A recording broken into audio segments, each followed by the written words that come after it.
Hey, Pasig. Hey. Hello.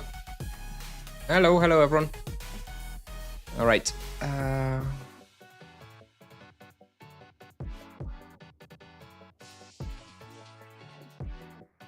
Making sure everything is in order before we start in about 40 seconds. Got the minor charm, got the major charm. Okay. All right. Where is best for skeletons? Well, the Crypt warriors. And for those, there's only one spot. Okay, I think we're gonna get started. I have 2 charms. Which pirates should I prioritize for charms? I have no idea. It depends on the density, right? I don't know. The 2 that have the highest frequency of being them there, I don't remember. Yeah, generally if you have like multiple monsters per respawn but only like 2 charms, then just apply the charms to the monsters that are most common there, right? That there's the most of. That's how you're gonna get the highest amount of value from it. All right, so the plan today is indeed to slay some skeletons, which in our case is actually Crypt warriors.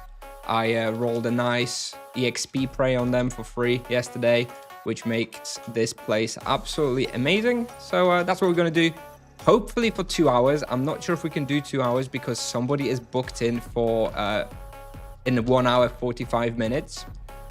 I sent them a message asking if they can maybe start 15 minutes later, but they never replied, so we're gonna have to see. It's possible that we may need to leave after 1 hour 45 minutes, which is fine. We're still gonna get a majority of the prey benefit.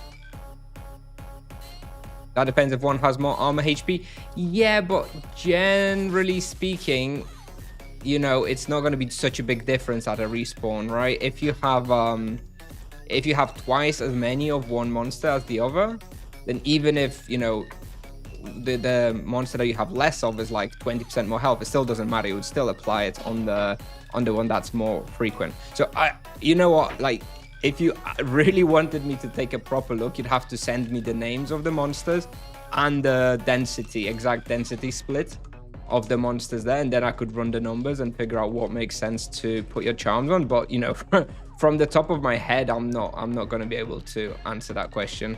So I don't know. You can maybe message me after stream exactly with this, you know, what you have in mind, and I'll be able to run the numbers. But I don't know the answer to that question just like that. Hello, Gaines. There's a tool for that. Yeah, I think there is actually, right? tibiamaps.io. You'd have to you have to input which charms you have and then the monsters, and that could work it out for you. Yeah, I guess you could do that.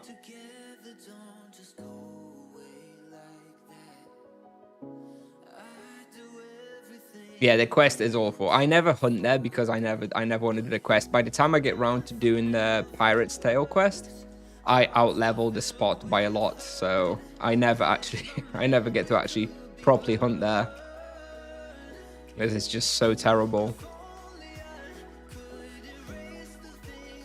Not as bad as Oromond points, but it's not far off, to be honest.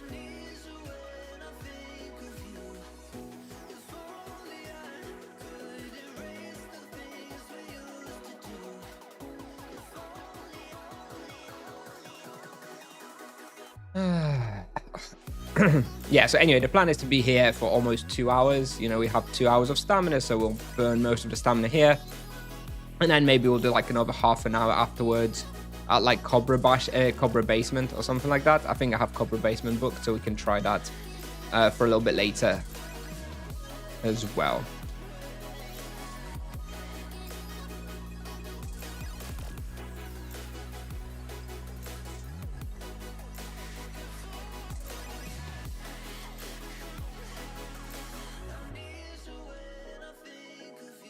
Yes, nice boosted skeletons today, indeed.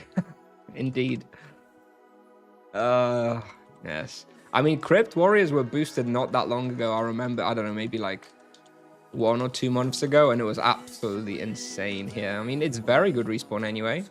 And it's a single prey respawn, so if you happen to roll like a free EXP prey, there's not much in the game that's better than this, with like an EXP prey for free. So here we are, gonna definitely make good use of it.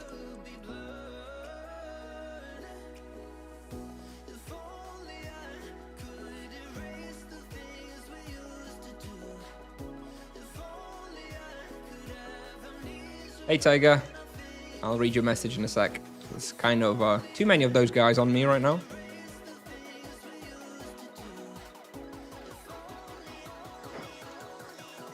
It's not a super relaxing respawn because those guys do deal a lot of damage, and I don't actually have a death imbuement either because I didn't really want to imbue just for one spot that I'm going to hunt for 2 hours, you know. The falcon you're hunting seems easy to control. The spawn they move, so yeah. So that's the thing. Yeah, falcons deal a lot of damage as well, just like these guys, but these guys move faster, right? Falcons are so damn slow that you kind of have to really mess up to get overwhelmed. But here, you stop looking for a couple of seconds and there's like 8 on you, no problem. So yeah, this one is a little bit riskier from that perspective, but damage output is probably similar.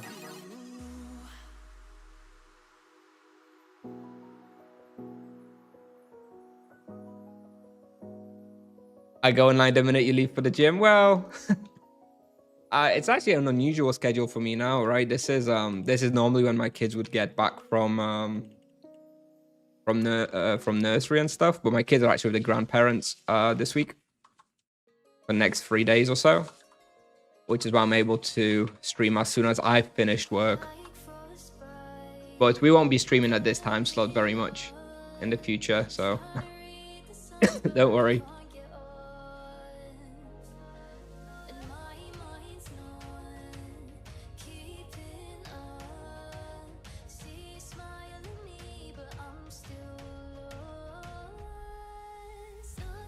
He had Lion Axe to T2 yesterday using Eldritch Shield, and okay.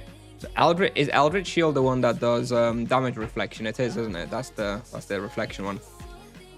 I feel like if you have tier 2 Lion Axe and Eldritch Shield at Pirates, you're just going to absolutely obliterate them because they don't have very much health anyway. And Earth is like what, 130% or something there. It should be a nice little hunt. All right, see you later, Tiger. Enjoy the gym. This hunt is weird. I got comboed out so bad when I checked my tracking. That max DPS was 4.7k.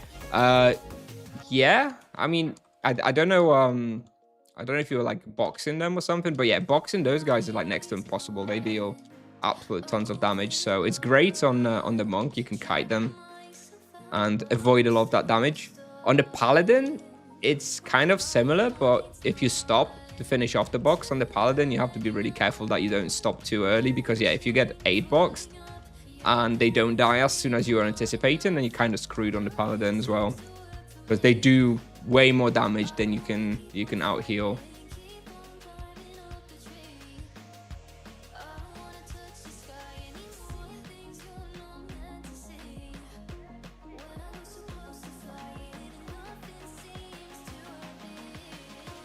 But it's like a solid 6kk raw sort of respawn, something like that. I think it's pretty good.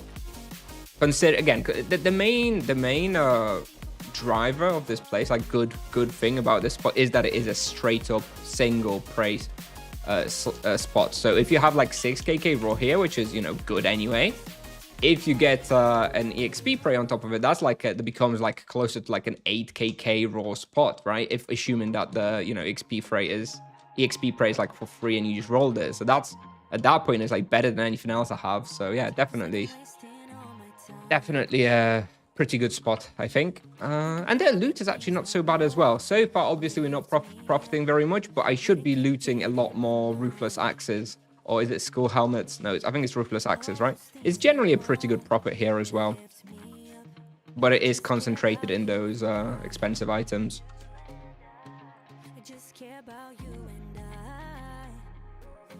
Hunting here as solo EK is even possible. I think you'd have to play sort of kiting style as a solo EK here, you know? You'd kind of have to be running around and just hitting them with like your spells as they get to you. Kind of similar to the monk. So obviously the results would probably be a little bit worse. Because yes, there's just too much damage output from those guys to hunt here effectively on the EK. Unless you like crazy level, right? Then maybe you could do it, but yeah, not a great spot for the EK, I think.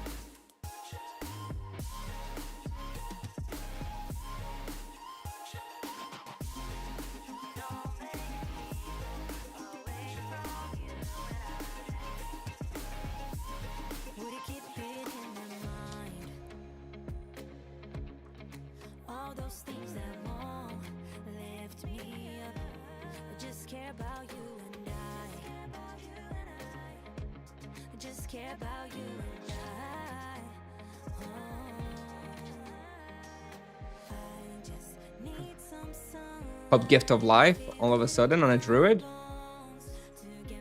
Not sure. I don't think I've ever seen a 4.6k DPS here whilst kiting. I mean, you could have just gotten giga unlucky, right? They do throw these death attacks from distance.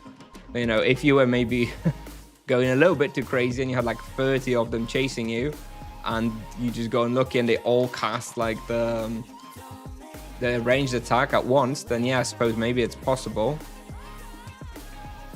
I mean, what's my highest DPS here at the moment? 3,000, 3.1 thousand. I've been hunting for 10 minutes.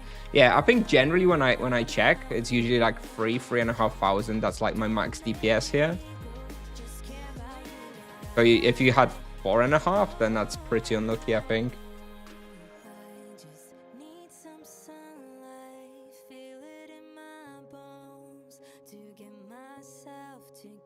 What level for Sanguine Trousers? 500. 500 for the legs, 600 for the weapon.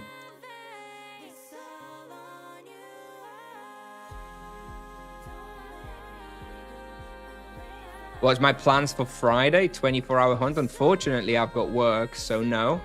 But I'm planning to play probably from like as soon as I finish work, so 4 p.m. It's probably when we're going to start the stream on Friday, 4 p.m. until like, I don't know, 10 p.m. or so. I actually have, believe it or not, you guys ready? Are you ready? I have a 3-hour Ice Library team hunt planned on Friday at 7 p.m. to 10 p.m. European time. Crazy, right? Team hunt, fog. We don't do that here, except on Friday. You're in double. All right, bye-bye, Grushka.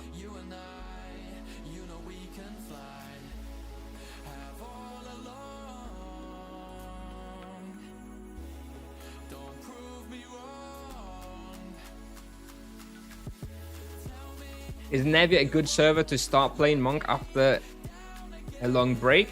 Yeah, Nevia is a very good friendly server to start, hence why it's so popular.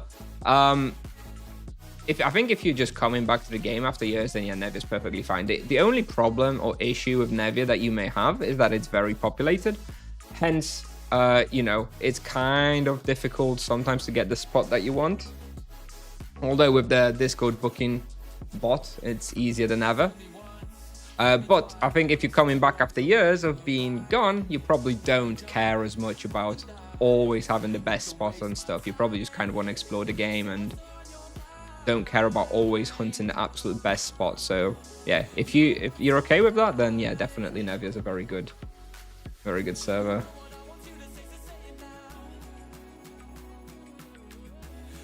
Everyone will pull up for the team hunt. Not sure. I don't really want to make too big of a deal out of it. In case I embarrass myself,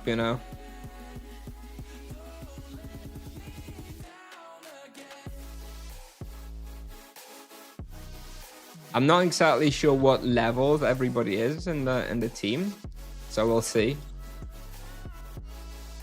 whether I'm going to be like, you know, the highest level or the lowest level. I just saw someone was looking, and at times like that works for me, and I was like, you know, what the hell, why not? Nie dobrze, a ty chuju dobrze. Kurwa, bober.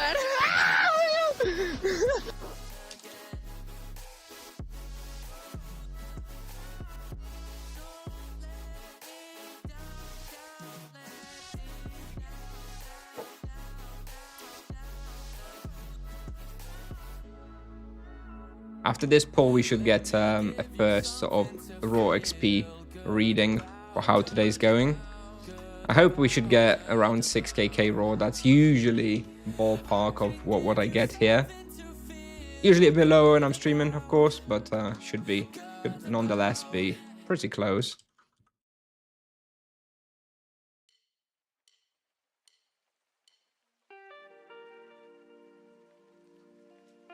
$5.7. Okay.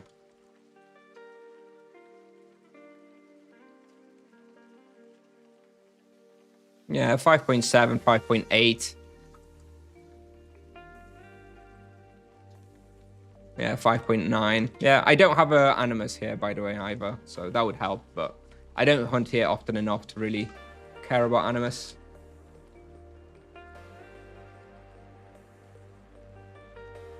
Is there a limit of how early you can pre-book at Nevia?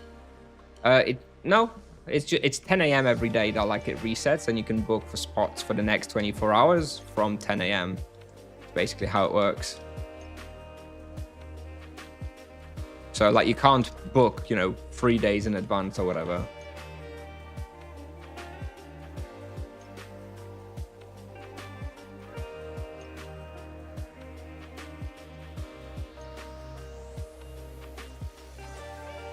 For Monk 160 after long break and solo hunting, is it better life leech 2 times or mana leech 2 times? I would recommend mana leech 2 times. Life sustain is generally not as big of a problem on the Monk, but mana costs at a lower level are fairly significant. So yes, two times mana leech is my recommendation. 6kk raw. Okay, yeah, we're doing 6kk raw. 15 minutes in. 16 minutes in, kind of as expected. So yeah, pretty good. 21kk per hour with the EXP prey and 300% due to the Bewitched bonus and an EXP boost. So in 2 hours, we'd be able to do about 42 million experience, something like that. Falcons is much better. Yeah. I mean, yeah, Falcons is better. I don't know about much better. If I'm going to roll an EXP prey, this with the EXP prey is better than Falcons. Make sure to use and rely on your free prey rerolls. You know, I let the free prey rerolls often dictate what I hunt. Because a 40% EXP boost, you know, makes a lot of places very, very good compared to the alternatives.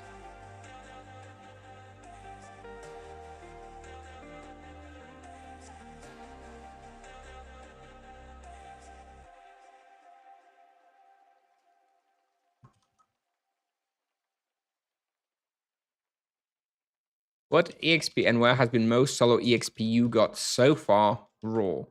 I think Cobra Bastion, I was able to get like 7-1 maybe EXP raw. But I haven't played them much. I think I need to, it's still in my plan to like retry Cobra Bastion soon. I'm probably gonna put Earth Protection Imbuement on later on today, and then we'll try Cobra Bastion probably tomorrow. Maybe. We'll see. So yeah, that one, and I had just over 7kk raw Nagas as well. Both of those are without Animus as well. So Nagas and Cobra Bastion around 7kk raw have been my best spots so far. Remember to use +5. I'm using the +5 Transcendence Potion. Thank you.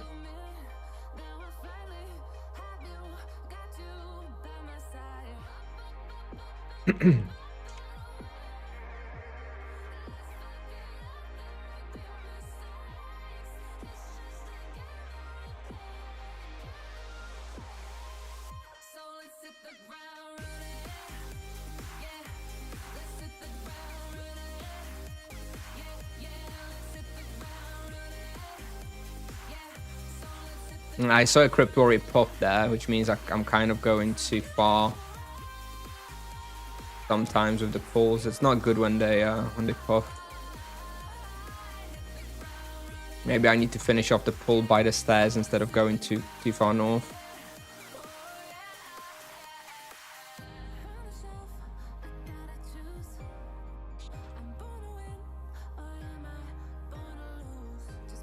I can move a character to Nevia only from green servers that are optional. You can move it from any green server. You can move it from PvP and hardcore PvP as well. You are pre-booked on Ice Library on Friday? No.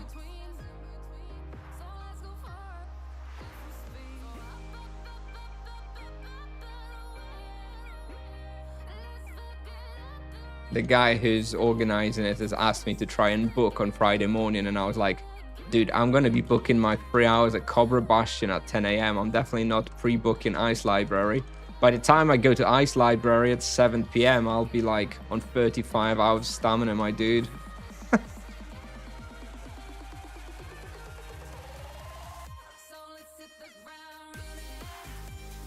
Hey, Mile. Hey, Mavero. Yeah, sure. You can share a link one time.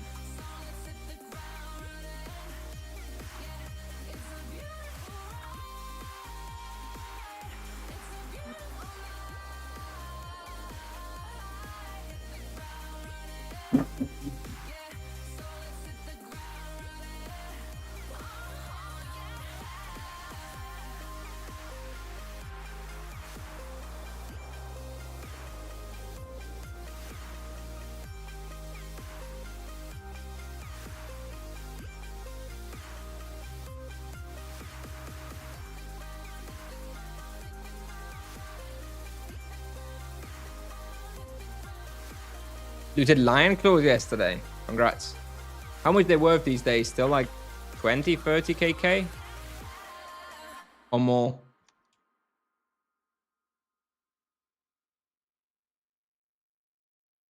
I know it's the Cobra BO that's like really expensive. Are we getting really bad loot, by the way? By this point, I should have had like 3 Ruthless Axes or something, and I've got 0. Not a very good showcase of this spawn so far.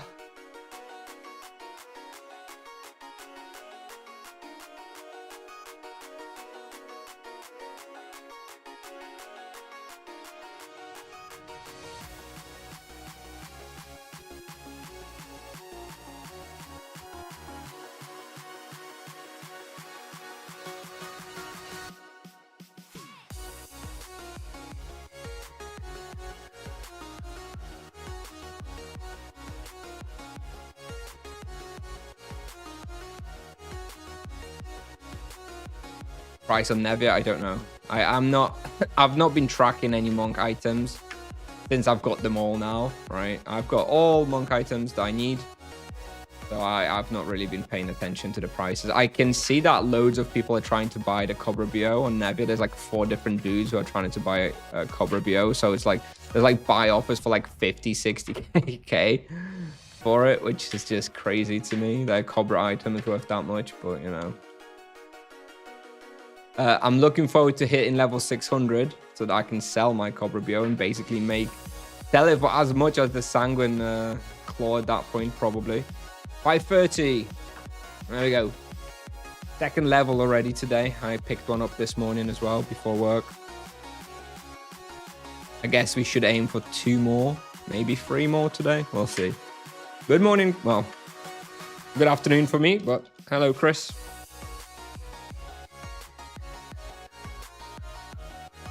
Do I have charms? Yes, I have charms. Yeah, I have a Divine Wrath and Void's Call active on those guys. And yeah, I'm not playing most efficiently. Like I say, when I hunt here off stream, it's like 6kk raw is basically doable. And that's usually what I do.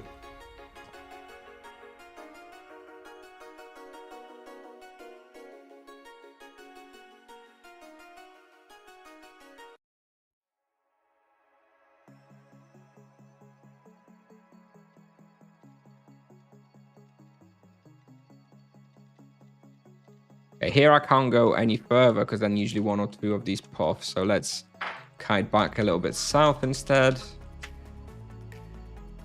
Finish them off by the staircase, maybe.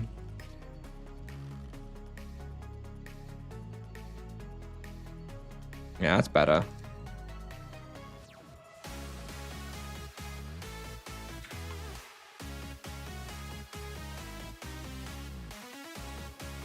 Is an energy weapon better for Monk? Well, Cobra BO is just the best Earth weapon, right? In that level range. That's it. It's your best Earth weapon from level 250 to level 600.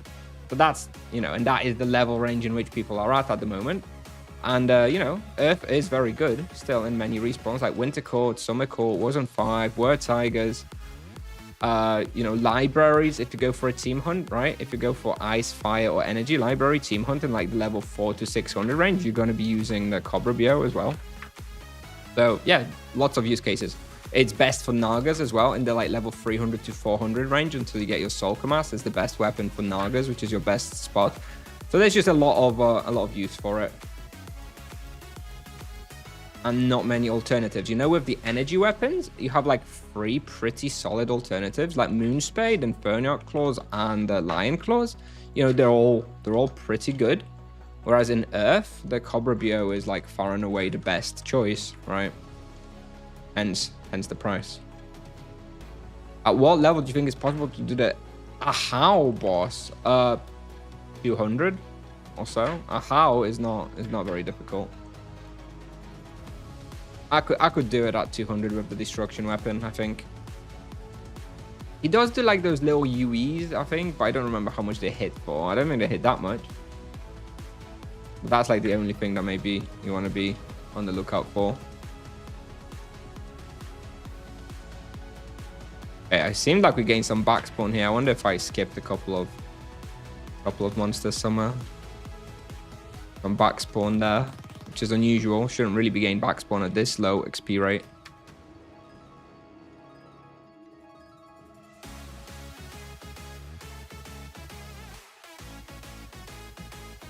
Yeah, Spectres is another one. Yeah, Buried Cathedrals, like where you want to use Earth there as well. You really want both the Earth and energy weapons in you know, in this level range.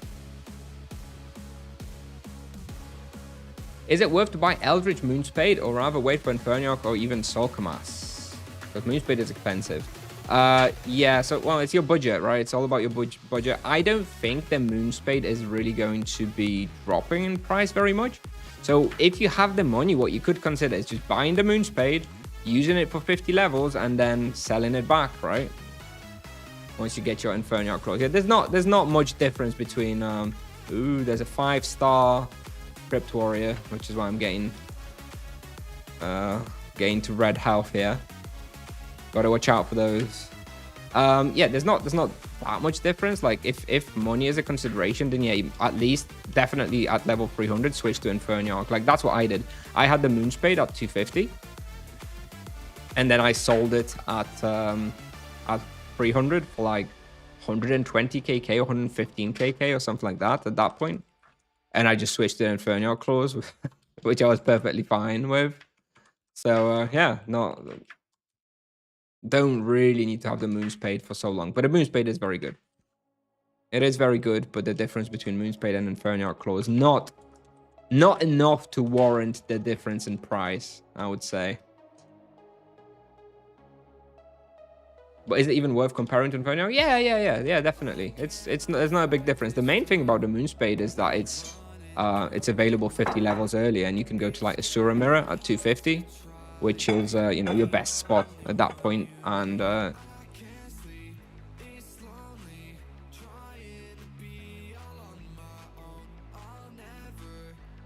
I was using the Inferniarch Claws from level 300 to 400, so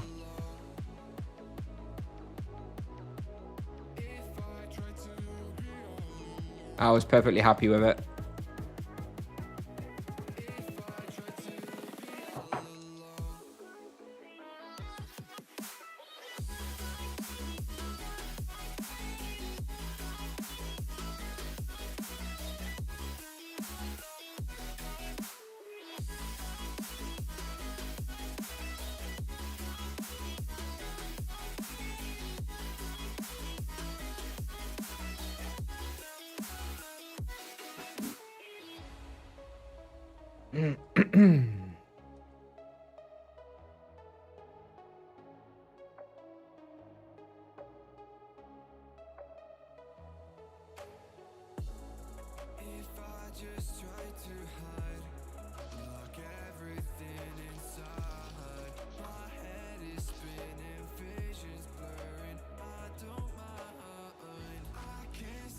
I saw someone reach level 600 with just Inferniarch claws, so they are quite good weapon.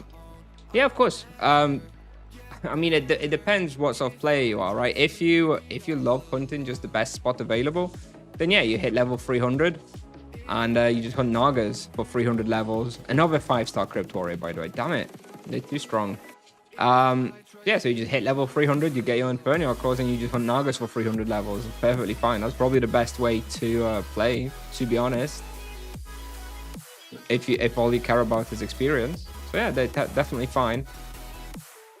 But you can also do that with a Cobra Bio, right? You get a Cobra Bio, you can use that to level 600 at Nagas as well. Perfectly fine. Probably even better, maybe. I would probably use the Cobra Bio over Inferniarch at Nagas myself. The extra life leech is very, very nice. I will check if Nagakato will be better. From what I saw, and I haven't heard that there was any changes, no, it wasn't going to be better. I told them that they should make the Nagakato actually stand out and be better than the Cobra Bio, but they haven't. Like, more better offensively, because, you know, the current difference is not enough. But doesn't seem like they've made any changes, so no, it's still going to be Cobra Bio all the way. By the way, super, super unlucky that I've been here for half an hour and haven't got like a single Ruthless Axe. Like, that's really, really unusual. Hence, the profit is just ridiculously low. Normally, I'll make like close to like 800 to 1kk profit per hour. But getting very, very bad luck today. But I guess that is the case with respawns which rely on, you know, expensive, rare items. Sometimes it's very good and sometimes it's terrible.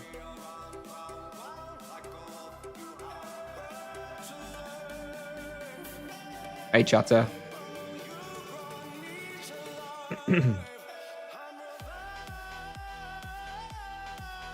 Would you keep your Dark Vision bandana after getting Demon Mango? No, I would not.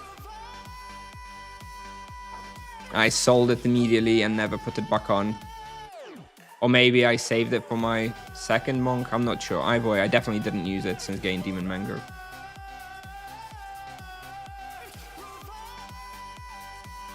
Harmony Virtue is still better than Justice? I don't think it's as simple as Harmony Virtue is better than Justice. When I'm hunting dense respawns like Falcons or Crypt Warriors or Azalon, yeah, Harmony is better. But when I'm hunting like relatively easy stuff or profit focused stuff where I'm doing like 0 supplies, then I generally use Justice. I think they're pretty well balanced now. I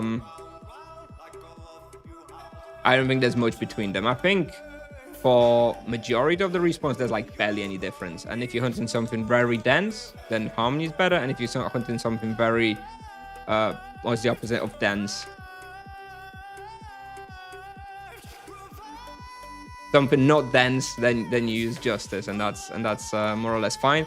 But the difference between one and sparse, yeah, I guess sparse, yeah, sparse would be, yeah, you're right, sparse, yeah. Then you would use Justice in a sparse respawn. By the way, got our first Ruthless Axe, finally. After 509 Crypt Warriors. I believe the drop rate is around 1%, so I should have had like 4 or 5 of them by now, but never mind. Do you have a Demon Mango or sold? The Demon Mango was never mine.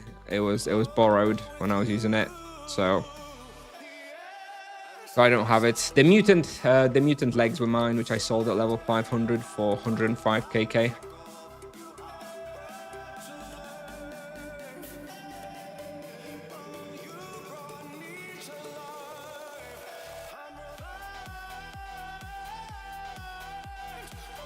And yeah, the only other item I'll be selling now is the Cobra Bio when I reach level 600. Although I am almost thinking about selling it now when the prices are still so high, because honestly, like, I don't use it anymore pretty much anywhere. I just hunt with Solkamas, and that'll be that'll be the case when, especially when weapon proficiency comes out of the summer update. I definitely won't be wasting my time leveling up Cobra Bio, right? I'll just be using the Sulka Mass, and then I'll be using Sanguine Claws from level 600. I'll be focusing on that. So maybe I should sell my Cobra Bio for like 60kk or something. I'll think about it.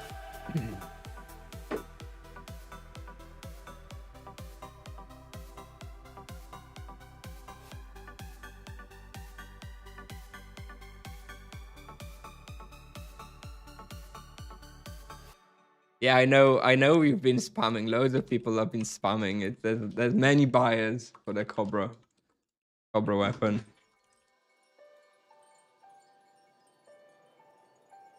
I feel like I can set whatever price I want and somebody would probably buy it.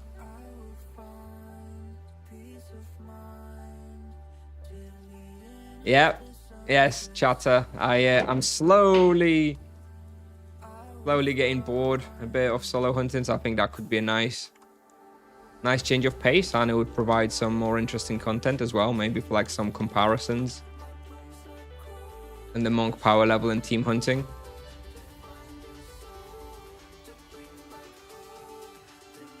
But you know, I'm still going to primarily be doing solo hunting, but I'm up to doing 1 or 2 team hunts a week or so, if the time allows.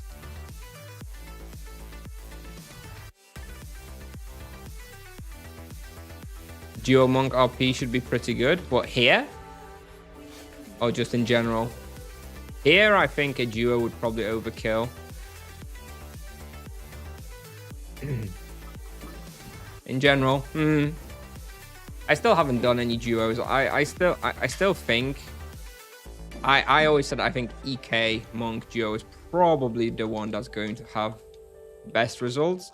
The problem with doing monk and paladin is that both of those want to be kiting and running around, which means that they will likely be getting in each other's way if they do a duo. I think if paladin and monk were doing a duo, the paladin would have to be doing boxing style, you know? The paladin would have to stand in the middle and not move. If they were both moving and kiting, I think they would get in each other's way too much.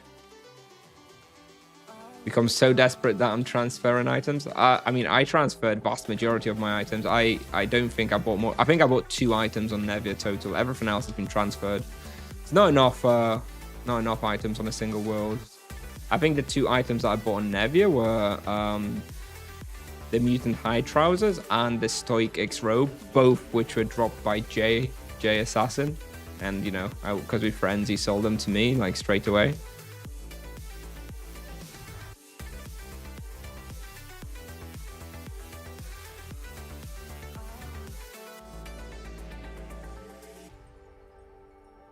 Everything else was transferred. Oh, and I also got the soul boots from Nevia, but they were originally transferred to Nevia as well. So, like, some monk, you know, transferred them over, and then he was quitting, so he sold them to me. But I guess that's, for me, it's technically from Nevia. Soul Souls. Yes, yes. Great name.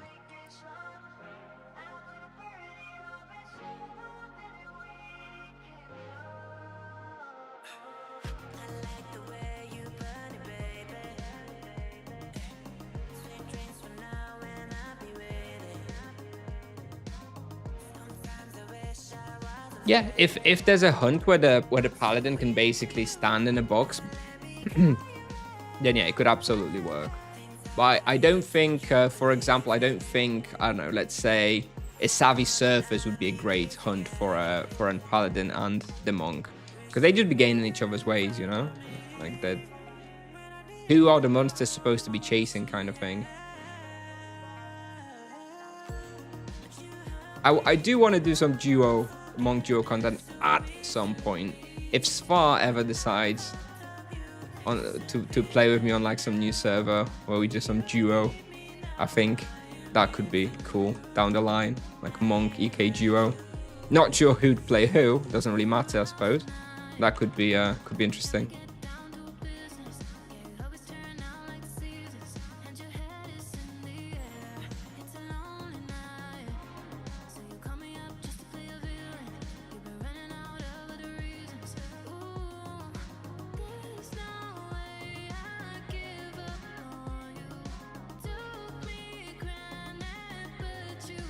What do you think now? How much Nagatanko could be worth? I wouldn't pay more than like 30k for it. I think it's probably around that at the moment.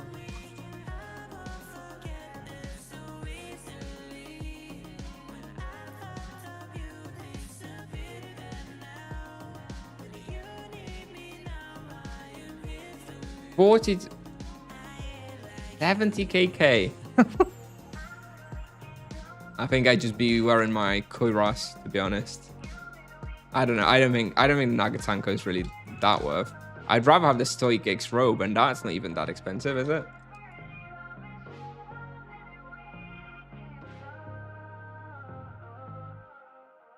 Prices are crazy, dude. I don't know.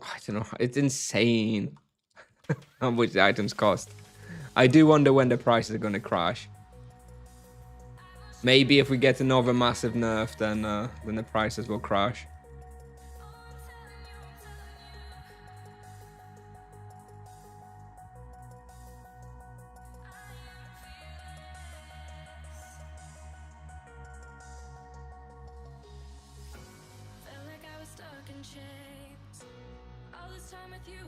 Paid 60k on Nevia, 2 sell offers out now at 62 and 75. Disgusting, dude. It's really disgusting. It's too expensive. It's not even such a good item, man. It's not so good. It's fine, but...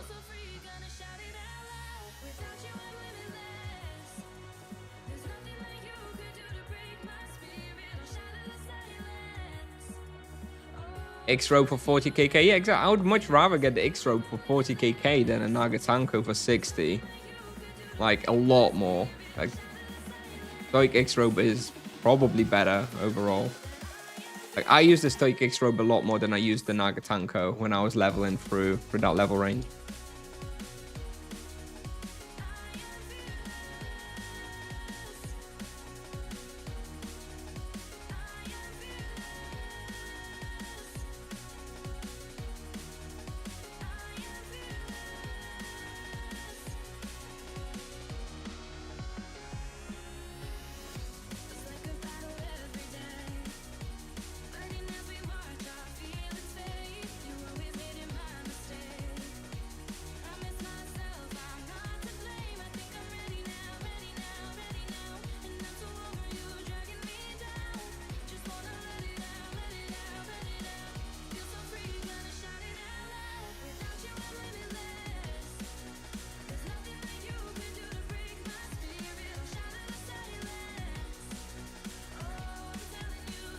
$105k sell offer for the X-Robe.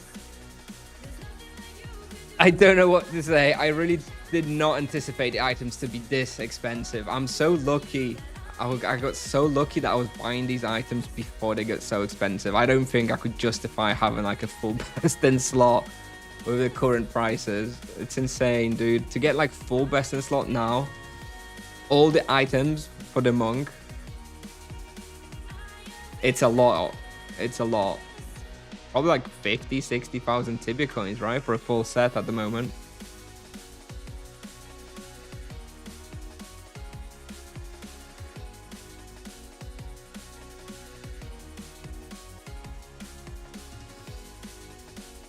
Yeah, Carbon, I'd consider it, to be honest. I'd consider it.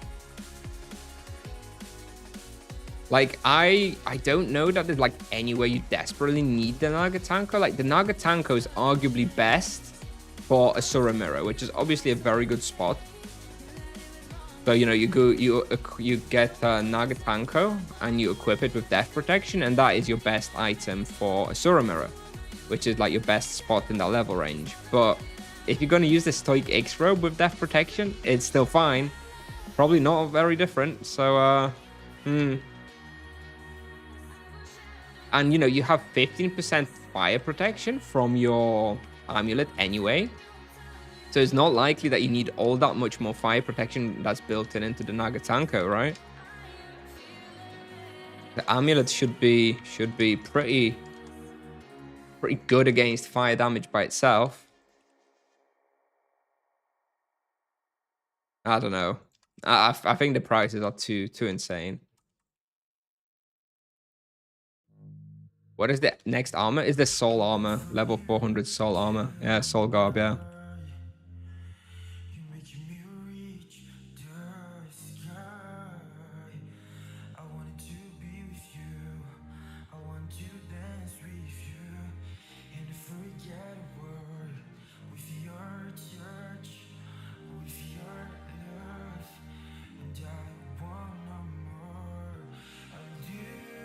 Profits picked up a little bit now that we've picked up a couple of ruthless axes. Still should have had more though.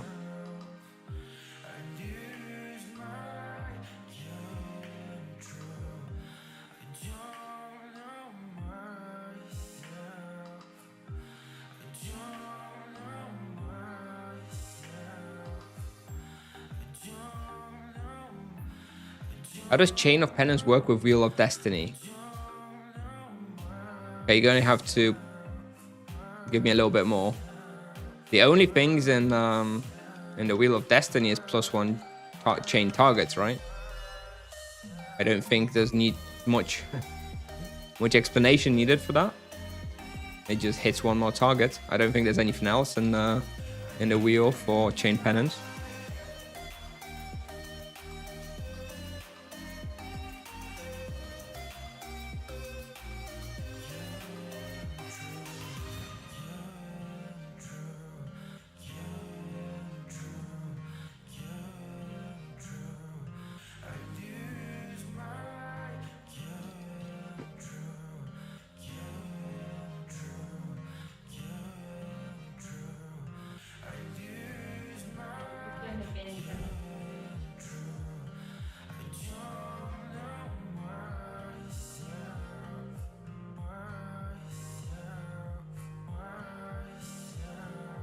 Just the Soul Kamas and Soul Garb is 1.1 KKK in Antica. Oh my god. Those are arguably the two best soul items. Like the soul boots, really not that good, but the soul boots are probably another 300 KK or so, right? Then you've got the ring, the helmet, then the two sanguine items. And if you consider all the Cobra Bios, Stoic X Robe, Mutant Hide Trousers, Demon Mango in there as well. Probably to get like every item for the monk at the moment, it would be what? Oh shit, hang on. Got myself a little trap there, but we're alright. Probably be like 2.5 KKK or something, right? To get everything. Which is what, 70,000 Tibia coins maybe for like every item at the moment. Nice. Yeah, I definitely paid nowhere near that. Definitely, there was definitely a big benefit to being like one of the first people buying those items, you know? I think when I was like level 300, I started looking into buying all the soul items and stuff. And at that point, there were maybe like 4 or 5 people above level 400 in the whole game.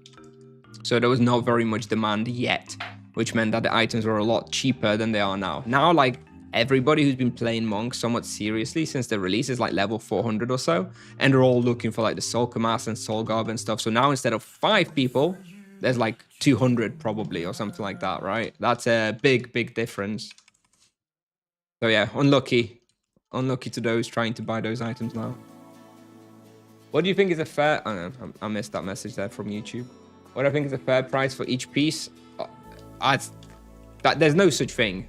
There's no such thing as a fair price, right? It's all capitalistic, right? It's supply demand. The fair price is whatever the latest price is. So currently there's loads of people who want the items and not that many items in the game. So the fair price is expensive. Just because the Soul Kamas is like 600-700 KK doesn't mean that's not fair. That's how much people are willing to pay for it right now. Hence, it's the fair price. Down the line, it'll probably... I expect that down the line, the item cost will be similar to like Paladin or EK stuff. So it's not going to be like Sorcerer, you know, where you can get the, you know, Primal Ordeal set for like 50 KK or something. It's always going to be more expensive than that, just because the Monk makes massive profits and is very strong and good to play solo. So there will be always a lot of people who want to play it.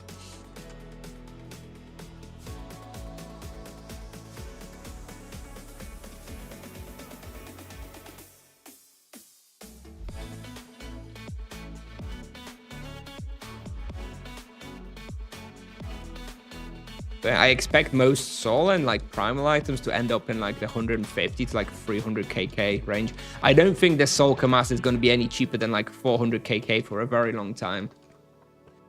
Soul Garb and Soul Souls will probably settle around 200 kk, and the primal items, the ring, probably around 100 kk, and the hat around 150 kk, something like that. That's probably like where it's going to end up long term. But right now, the prices are what they are because that's what people, you know, are willing to pay for their limited supply. Yeah, the only cheap items at the moment is the sanguine items, relatively cheap, right? Because again, because there's not that many people who are not that many people who are like level 500, 600 plus. And ironically, the sanguine items probably have the highest supply, right? Like people do hunt rotten blood a lot. I don't think that many people are hunting Soul War. I don't know about Gnome Prona. I don't know how many items have been generated from primal stuff. I imagine there's more sanguine items than there is primal items, but I can't be sure on that one. Yeah, sanguine items are actually pretty cheap. Although I expect the sanguine trousers to go up in price with time. I think sanguine trousers for now are cheap because of the low usage, right? Because of the low demand still. But I think sanguine trousers are very, very, very good. And there's no reason why sanguine trousers shouldn't be the same price as sanguine legs and sanguine greaves for the paladin and the EK long term. And those are like expensive, right? Those are like 300 kk or so. I do expect the sanguine trousers price for the monk to increase over time, I would say, because they are very, very good, and every monk will want them ASAP. How hard was it gain monk items on your server? There's none on sale for mine. I transferred them. There was none on mine either. Like, you just have to transfer them at a certain point in the game. Once you start getting like really best in slot stuff, it's rare that, you know, a server can supply everybody on the server, if that makes sense. So yeah, you'll likely have to transfer them potentially. Loads of people transfer items anyway. Like if you join the Discord server of your world, there's usually like a server transfer sort of channel. At least there is on mine, and I know that it is on like others as well, where people are saying, you know, oh, I'm planning a transfer from such and such server, and if you want to join, then you can join and like split the costs with the person, you know, send them an extra 100 Tibi coins or something, and they'll transfer whatever items you want from that server, if that server has, you know, some items for that you're looking for. So that's something to consider. Like if you really can't find any items, you can use one of those websites that like tracks markets in Tibia, and look on which server the item you want is available on the market and how much for. And if you find a world where it's acceptable to you, you just go buy it on that world and then transfer with somebody else, ideally, to split the cost. That's how I did it anyway.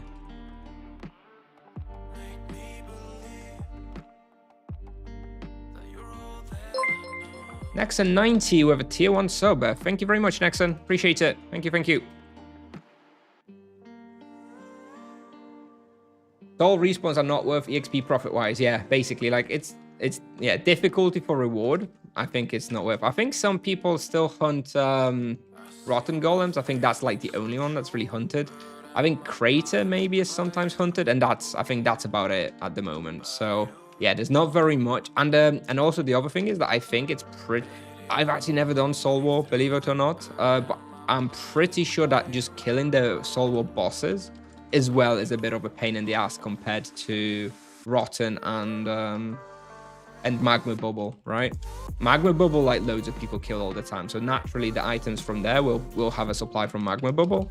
And you know, the Rotten bosses I think are also pretty easy, like a couple of them, for like a lot of teams just farm them, whereas Soul War is a pain in the ass, I think, to just farm the bosses with the taints and stuff. I don't exactly know how it works, I'll be honest, but yeah, basically it's not many people are farming the hunting grounds, and not that many people are farming the bosses, so which ends up in a pretty low supply of soul items compared to the other items. I didn't know about websites tracking markets. Which one did you use? Oh god, I don't remember. I only used like once or twice.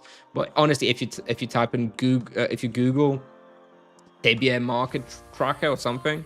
It's like there's like 2 hits. There's 2 websites I think I used. They'll be like the first 2 hits on Google, and they seemed to work pretty well for me. Didn't have many issues. People still hunting undead fishes? I don't think so. I'm not sure fishes are hunted anymore. I think if you can hunt fishes, you just go rotten blood at that point. I think that's too difficult. I don't know. I could be wrong, but I haven't seen or heard of anyone hunting fishes in a long time. Maybe some crazy people really like them. How do you know they will not steal your item? Well, I suppose I suppose you don't.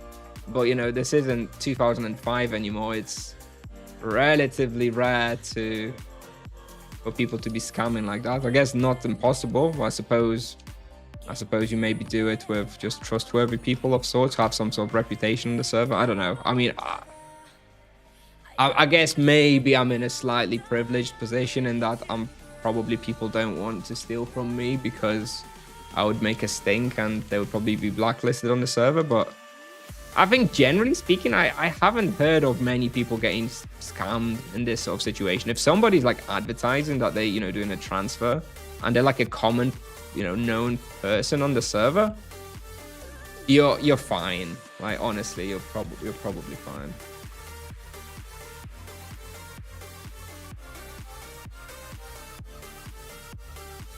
But of course, it does of course carry some risk, of course. You could always be the one doing it, right? You could be the one who buys the items on the server and advertises that you're doing a transfer. And if somebody wants to send their items to you for you to do the transfer, then you could do it. I guess at that point, you're not the one risking anything. It's the person who might consider sending you something that's theoretically risking something, right? By sending it to you. That's possible as well.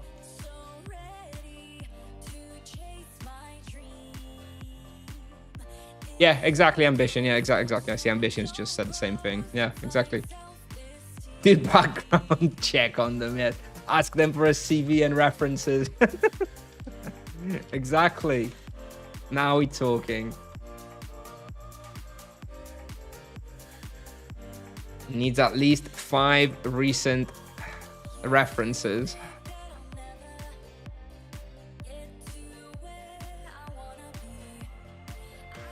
My monk is 365, skill 94, and magic level 42. Should I invest in a Cobra BO or training? I would invest in the Cobra BO over skills. And if you're going to train skills, I would be definitely training fist over the magic level. 42 magic level is more than sufficient at that point. And your fist could definitely do with a bit of work. So I would get the Cobra BO first, and then I would be investing in fist afterwards.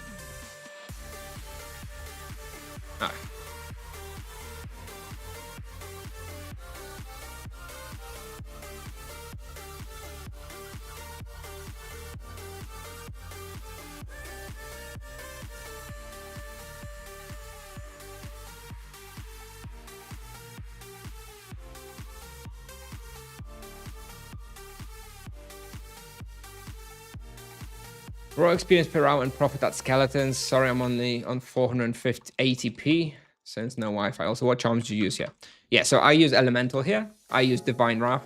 They have a lot of health, plus they are very weak to Holy. So yeah, I'm using Holy Charm, Divine Wrath. With regards to results, now I'm streaming, so I usually get a bit distracted and I do worse. But outside of stream, when I'm just like focusing and I'm playing well, it's about 6kk raw and usually between like 600k profit to like 1kk profit per hour. So 6kk raw and like 800k profit is not the best spot you can do this level range. It's fine, but what really elevates this spot is if you manage to get an exp prey, right? It's just one monster, which suddenly turns this 6kk raw experience into something of like an 8kk raw experience with the exp prey, right? If you get it for free. So yesterday I rolled my praise, I got it for free, and then I come here. Every time I get the Crypt Warrior prey, I always come here for 2 hours because it's super worth with just one prey. Otherwise, I don't normally hunt here. Like, the results are fine, the results are fine, good, even, I would say. Probably not good enough for me to come here without the prey, though.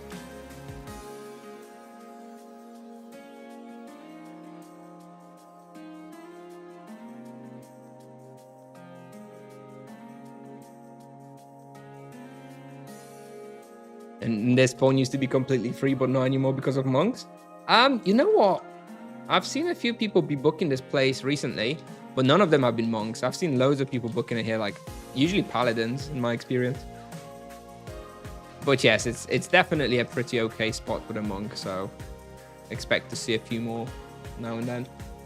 Lion Claws versus Infernal Claws? I assume you mean, hang on. Sorry, Damian Skowronek, I didn't see your question.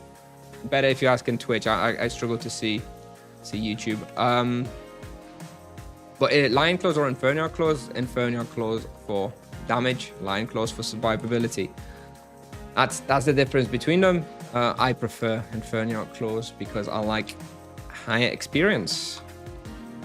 But if you want to play cozy and relax, then Lion Claws, I guess.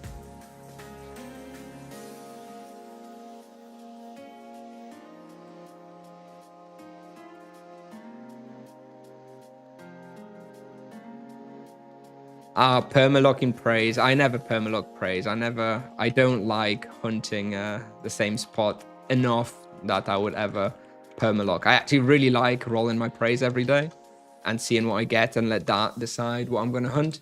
And if I don't get anything good, then I just go for like some of the best spots, like, you know, cobras or Nagas or something. But generally, you know, with free praise slots, I do usually get at least one monster every day. That's like kind of good.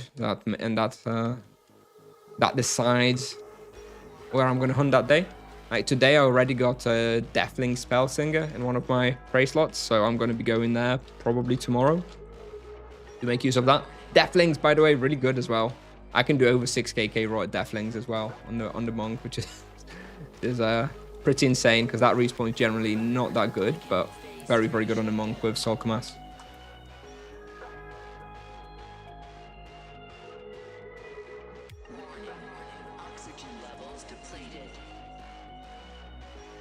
I take no blame. I take no blame, chatter. I just play my game. What people do is not up to me. I should pop a boost, right? Can we do it? No. Can we do it here? No. Let's not go too crazy. Let's kill off a few and then we're gonna pop the boost.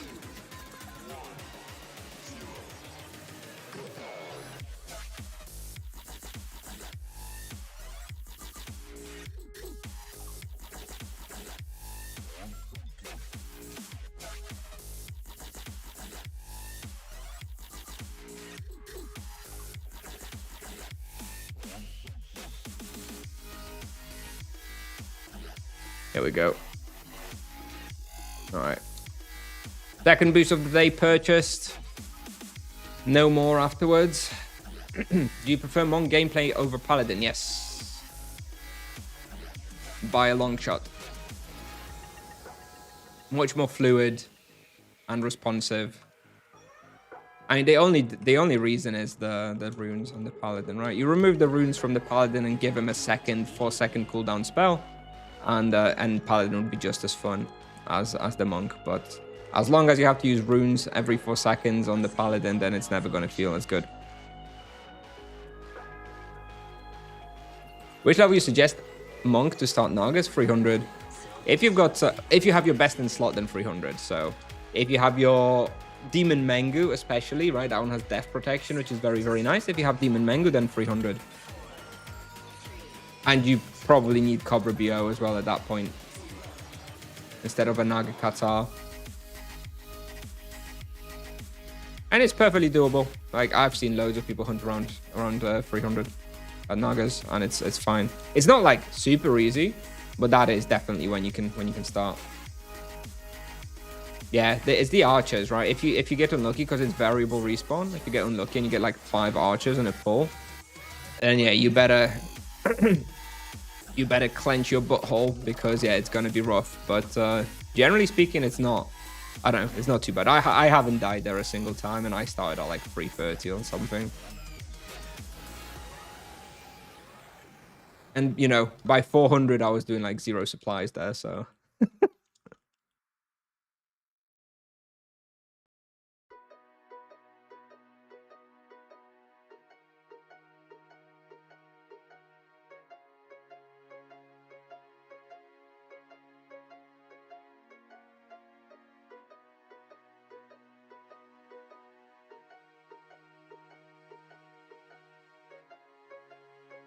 You died there at 400, but no best in slot. Well, that's a skill issue then if you died at 400 at Nagas.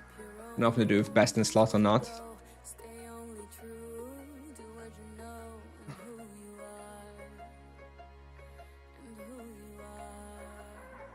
Yeah, archers are powerful, but you can still mitigate it. You have to pay attention to how many archers there are. And if there's too many, then don't box, right? If you see that there's 4 or 5 archers, don't be standing by the wall just waiting to die. Just make sure to keep kiting. It's definitely doable. Like, there's tons and tons of people in my Discord. I've been hunting there like 300, 320, and you know, it's not like they die in every 2 levels or something, so it's perfectly doable.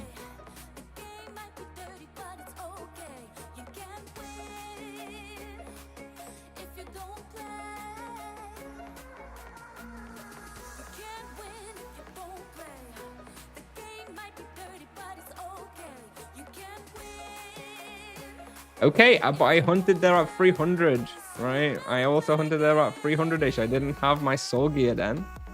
And I don't think best in slot stuff at 300 is like so unobtainable. I know now there's not much supply of it, obviously, but like demon, you know, you can get the demon mango and using high trousers, but I'm not going to be going there with like level 150 stuff. He also died at 320. Not at Nagas. I don't recall ever dying at Nagas. Unless you're talking about a different spot now. Which I missed. But I don't believe I ever died at Nagas. You have me questioning it at the moment. At 320 I died at, I think at the Buried Cathedral. When I had that 4 or 5 star Arachnophobia on me. I don't remember dying at Nagas.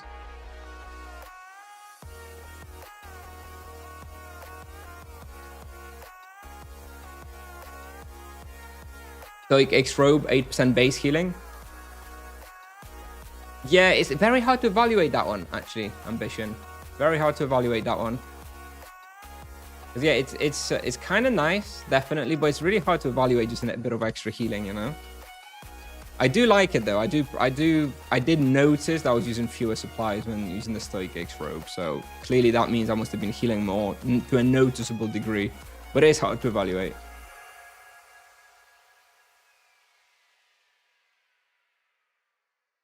Once you get to Soulcom Master, is there any hunt you would choose a Cobra BO or something like that? I mean,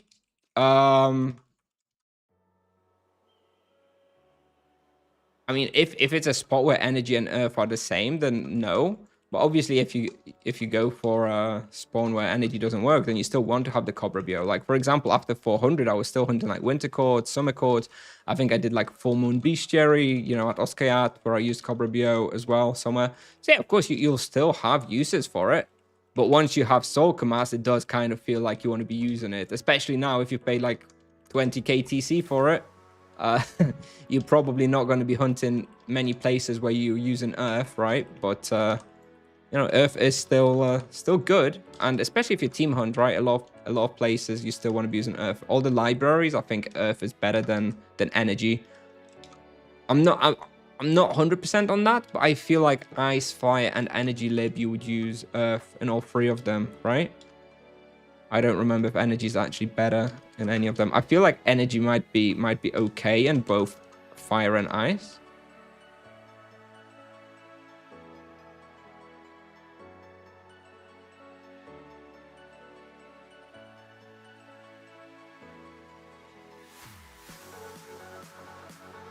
But no, generally speaking, once you get Soulcom Master, you tend to stick to respawns where it's mostly energy. Unless you like doing some bestiary or something's boosted or you're team hunting or something, right? But all your best, at level 400 plus, all your best spots will be, you will be using Soulcom Master. Like the best spots are like Azalon, Cobras, Nagas still. You know, Ixapan, Occupied Sanctuary is good. And in all those places you'll be using the Soulcom Master. Summer Court, Winter Court, you know, are still good at 400 plus, but they are worse than all the best spots where you would be using the Soulcom Master.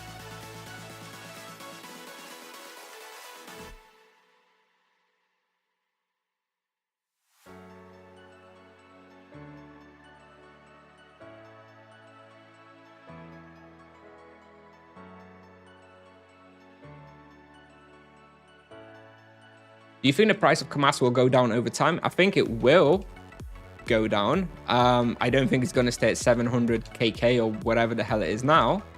But I don't think it's going to go down very much. I think it's going to go down to 400 KK or so. I think it's going to stick around, like, you know how Soul Bleeder was like so expensive for a very long time? I think that's basically how much the Soul Kamas will be, which was like 400 KK or so for a very long time on the Bleeder, if I recall correctly. Similar idea, right? It's going to be your best energy weapon for a very long time.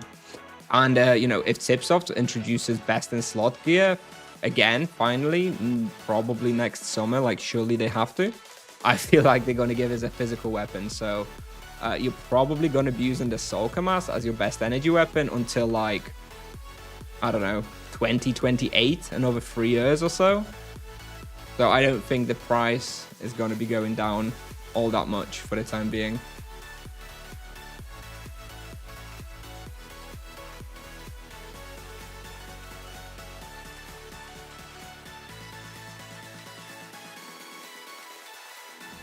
How much is transfer? More than 20 KK? So transfer 750 Tibia coins, right? So at the moment, that's under 30 KK. I don't know, 26, 27 KK or so.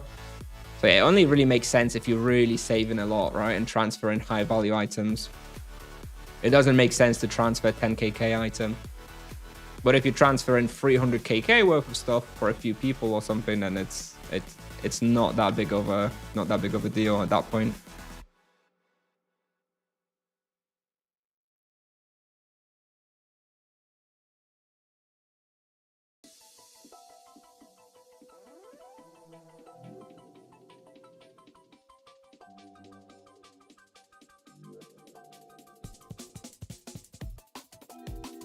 My highest weapon when? Never. Never, my dude. I will eat my hat if we ever get a fire or ice weapon.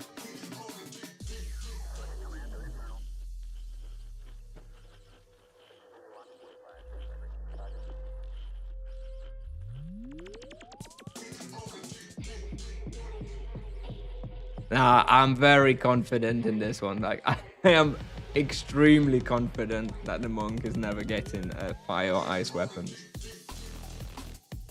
Or in fact, any other type, or death, or holy, whatever. I think there's no chance for that to ever happen. That was a very strong statement, but that's how strongly I feel about it.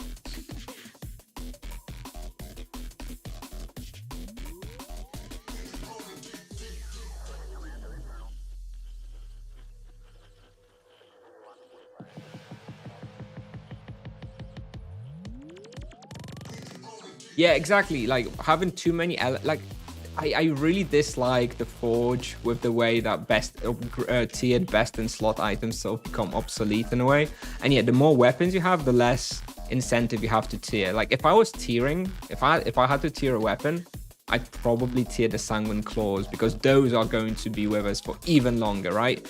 In my opinion, next best in slot gives us a physical weapon. The best in slot after that will be an energy weapon, and the best in slot after that is going to be a new earth weapon. But that is like, you know, 2030 or something, right? When we're going to get a new earth weapon that's better than Sanguine. So I probably would not worry about it too much, and I would tier the Sanguine weapon. If Tibia's still around, you know, 5 years from now. How about death? You think it's possible now? I don't. I don't think the monk has gained any other element ever.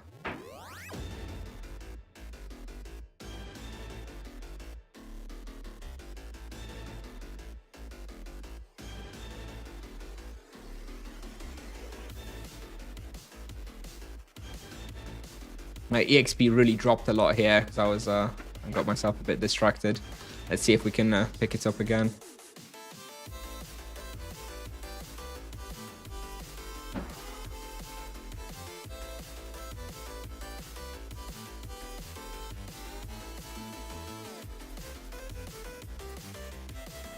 Which level that hunt becomes fairly double for monk after nerf? You mean this one? With death protection imbuement, you could do it at 400 with best in slot. I'm hunting here now at 500 without too many issues, in my opinion. I don't even have the protection imbuement, right? And if you look at the input analyzer, it's 38% def. So if I had def imbuement, I would have a 4%, flat 4% damage reduction here, basically, which is like massive. Having a 4% damage reduction at a respawn just makes it very, very easy. So yeah, I think if you have best in slot, you could hunt here at level 400 still. It wouldn't be like super, super easy, right? But I never give the levels for like when it's super, super easy. I always, when someone asks me what level you can hunt somewhere, I take that literally. What level can you hunt somewhere? Not what level is it very easy and comfortable to hunt somewhere. No, what level can you hunt somewhere? So for me, you can hunt here at level 400 with best in slot. Is it going to be a walk in the park, really easy, never going to die? Not necessarily, but it's definitely possible. You can hunt here from level 400, and I think it's fine. You have a pair of Sanguine waiting for you? Yes, I have a pair of Sanguine claws waiting for me on Isobra. And in fact, finally somebody's talked to me that they got an item on Isobra they want to transfer as well. So hopefully in a few days I'll finally make that transfer happen. And yeah, and I'll finally have them with me. It's still a while until I'm going to have level 600 though. I'm aiming for about 550 over the course of the double experience. And then I'm going to slow down a little bit because it's not going to be double, not going to be bewitched. I think I'm going to focus a little bit on catching up on some quest accesses and stuff. And, you know, EXPing a little bit less. So maybe I'll be picking up 1 to 2 levels a day after double experience. So maybe around a month after the double, I'll hit 600, which would put us at like early August or something like that. Maybe I'll be hitting 600 around then at current pace. So it's still a little while out, right? I'm still not going to be having them, not going to be using them just yet.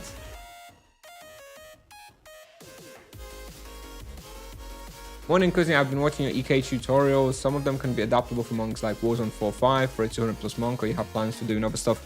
I think Warzone 4 and 5 I've already published for the monk, so you could probably just look for that. I'm basically redoing everything for the monk. I think I'm up to like level 300 or so stuff. But yeah, I mean, more or less my routes and stuff and the damage types that, you know, monsters deal, you can easily use my EK guides for, right? My routes don't really change all that much.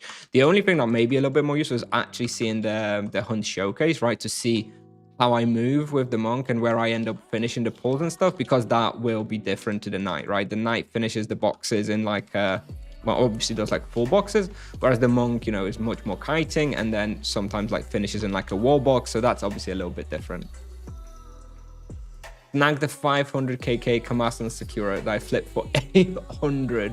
Oh my god, you are what's wrong with with the market. Them damn flippers, man. You shouldn't be proud of that. Why is Sanguine so much cheaper? Because there's less demand and way more supply. It's more about the supply. Loads of people are hunting Rotten Blood bosses, so there's a lot more supply of those items and not so many monks who can actually wear them. Been obsessed with Asura's 311 monk doing 4.8 kk raw per hour. Yeah, pretty nice. Pretty nice. How would you handle the Dragon Pot Pack boss as a monk? I haven't done it, and I think I've only done that boss like once in my life on the test server.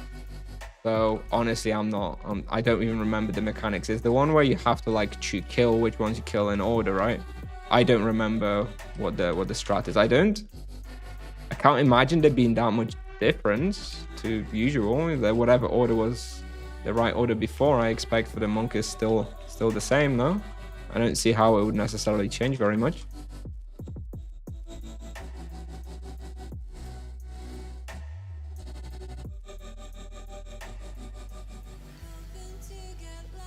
Haven't done any video about rotation for bosses. I did a single target rotation video. It was a short though, because it was just such low effort content. I just made a quick short about it. I would still agree with that short that I made. It's still accurate. So you could just maybe check that out.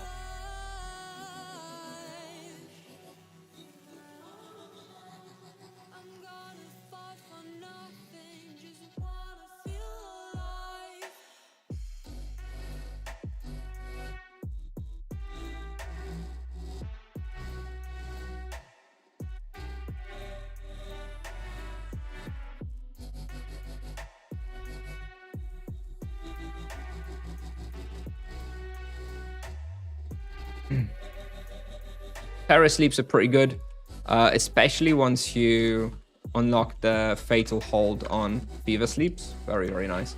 I'm gonna say 3.7 kk raw seems a little on the lower end, if I'm gonna be honest. I believe I was looking at closer to like 5 kk raw there already on like level 300 once I had charms.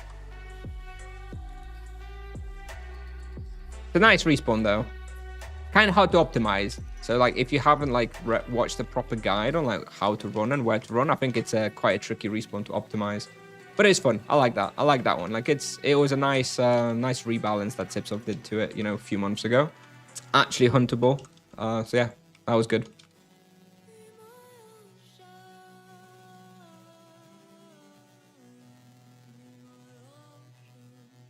You can't sit next to the tanky boss and the mana drain is too strong. Okay. All right. Bossing PvP and team hunting, not really things that engage in very much. So, I'm not the authority on those topics. Solo hunting, itemization, stuff like that. You can rely on me to give you pretty good answers, but bossing, not for me.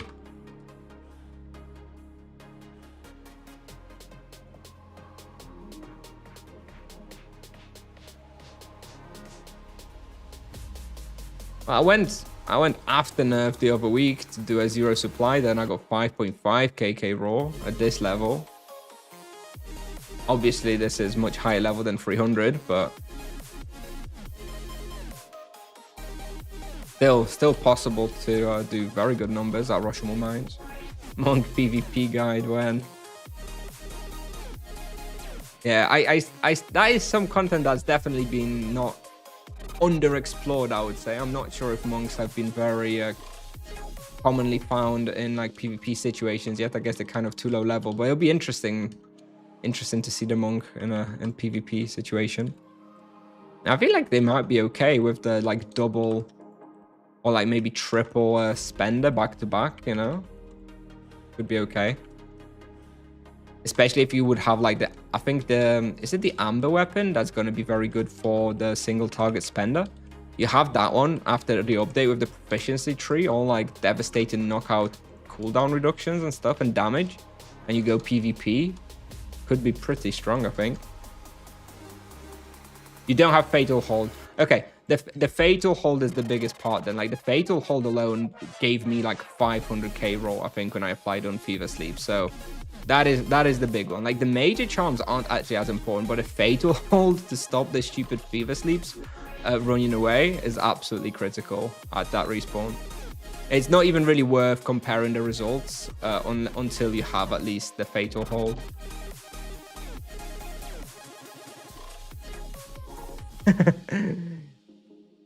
You think I'm gonna go in that direction, chatter?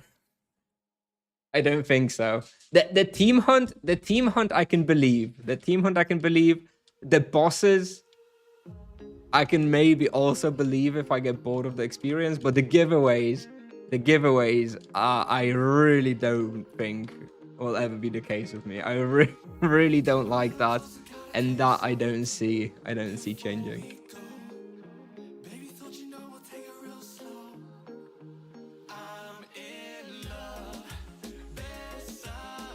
25 DC giveaways. It's embarrassing, dude. Like, oh my god. 25 DC, €1 giveaways. Like, imagine going up to like 10 people on the streets and be like, do you want to enter my €1 giveaway? You just have to write X and Y, and then one of you will win €1. Woohoo! Get excited! I mean, I'll take it if someone comes up to me and gives me €1. I'll take it, but I'd be a little freaked out. Like, what do they want? But I'd take it. But it's just, I don't know, man. I'm just embarrassed. I'd be embarrassed to be doing like such like small giveaways. Not my thing. Okay, not my thing. What do you think about the new update about weapon proficiency? I think it doesn't add power mostly. It does. It definitely does. Definitely in the best in slot. It doesn't add very much power in the non-best in slot stuff. In the non-best in slot stuff, it basically takes the power away, then you regain the power, and then it gives you like a little something to sweeten the deal. But overall, not a big game changer. But the best in slot weapons, you know, Soul Kamas, Sanguine stuff, there's definitely a power boost. It's not a massive power boost, but it's probably like you know, 3% or something, which is, you know, in Tibia's terms, 3% is, I think is pretty significant. It's basically a buff for free, right? You don't have to actually spend any money for it. You don't have to do anything. Almost feels like that kind of power boost is going to maybe make them like nerf vocations again down the line because players will perform too well. I think it's not, it's not a small buff. I don't know. I don't think they could have given any more. Like, they couldn't have increased the power level of every character for like 10% for the weapon proficiencies. I think like 3-4% is the absolute max that they could have done, and I think that's sufficient. I actually think like now at the end of the update, the power that we get from the weapons is actually more than I would have expected. I think like 2% crit chance flat on the Sanguine weapons to me is absolutely insane. Like, that's the part I think it's pretty crazy, and I would not get too attached to it because I feel like some months down the line, that 2% may get cut to 1%.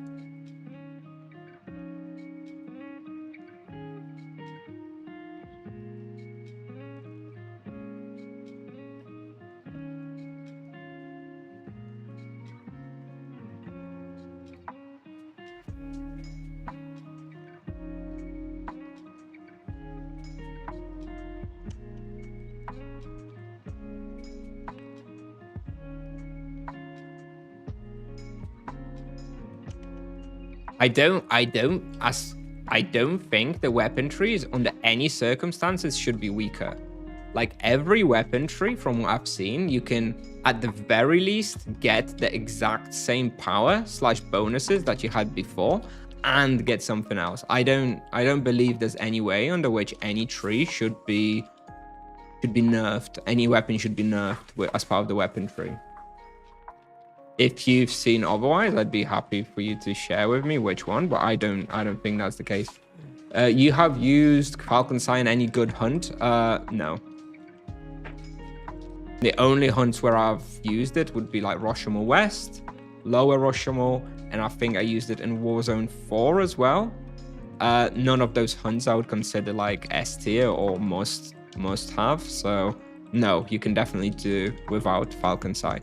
The two best respawns where you use, well, the best respawn where you use physical weapon is probably where Hyenas around level 200, but at that point you're using destruction weapon.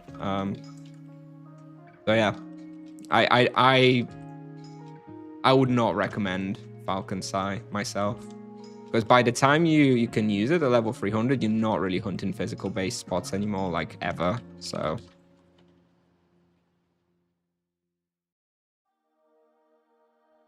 I think Mazrin said he could not even imagine the money you have to spend to get that. Yeah, exactly, right? To get 3% power, it's like an insane investment for like end game, right? Of course, you know, for like level 300, 400 to get like 3% power increase, it's not that difficult, right? It's just a couple of skills probably. But, you know, for especially in the end game, right? Especially for like level 2k to get 3% power increase that they gain for free from the weapon trees, insane level of power. You know, Tibia is like a multiplicative game, and every 3% at the high end is like, it multiplies everything else, right? It's very, very good.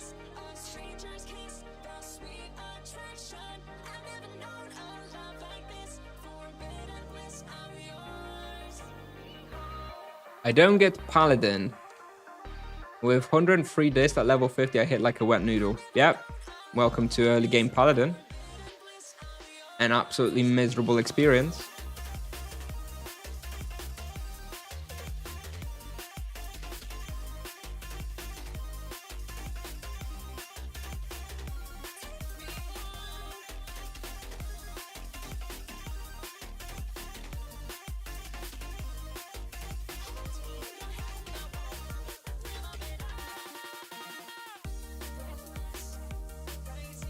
Hey, Kusnier, do you think it's worth getting Rending Inferno out Claw since I'll never be able to buy Soul Commas? Yeah, absolutely. In that case, get a Rending. You can easily use Rending until like 600, no problem. Picking up Shrine from Monk Quest is boosting auto attack damage only on spells too. Only auto attack. I think it's 50% auto attack bonus in the end when you get all of them, if I recall correctly. What do you think about monsters being able to crit damage after update? I think that was miscommunicated. Like everything I followed about this topic, I think it's basically a non-change. I think it has a rare chance to increase the damage roll of the monster. Hyłek with the 49 party raid. Thank you very much, Hyłek. Dzięki bardzo, witam wszystkich. So yeah, I think the crit changes, it's nothing. Like, I think it was a very good example of Tipsoft's lack of like understanding and communication, because my understanding is that the crit changes, the monsters will just do like a high roll. You know how like maybe you know, maybe you don't know, but the way crit works on basic attacks for EKs and monks, well, basically for everybody, but it's mostly just EKs and monks for who it's relevant.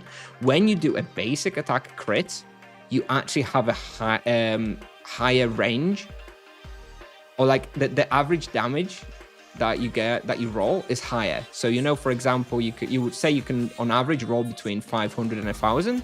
If you roll a crit on a monk or an EK, you roll like 800 to 1000 instead of 500 to 1000. Like the average damage roll is increased whenever it's a crit. So you get an extra damage from the crit and extra damage from the fact that implicitly by default the roll for the hit is higher. And I think when they said that they're adding crits to the monsters, they've kind of just badly communicated it. But what they meant is that they're going to add this functionality where the monsters will have this higher roll 1% of the time. So basically, I think they just increasing the average damage of the monsters by a little bit.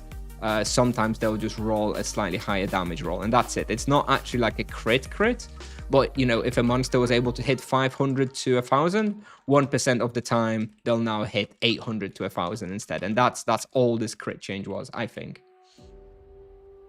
as far as I understand stuff so far at this point. Did it ever state what crit multiplier monsters would have? I presume 10%. None. That's the thing. As I just explained, I don't think there will be a crit multiplier. There will not be like a crit message or anything for the monsters. Because do your fingers hurt after 2 hours of hunting a monk? My monk is killing my fingers. It did on the test server. When I was playing on the test server, my hands were hurting after a couple of hours. But now that I've been playing it for a couple of months, I don't know if like if I just got used to it or if I started placing my hands in a different way. Because no, it doesn't hurt anymore. I just pushed through the pain, you know, and it's no longer painful. So no, not anymore.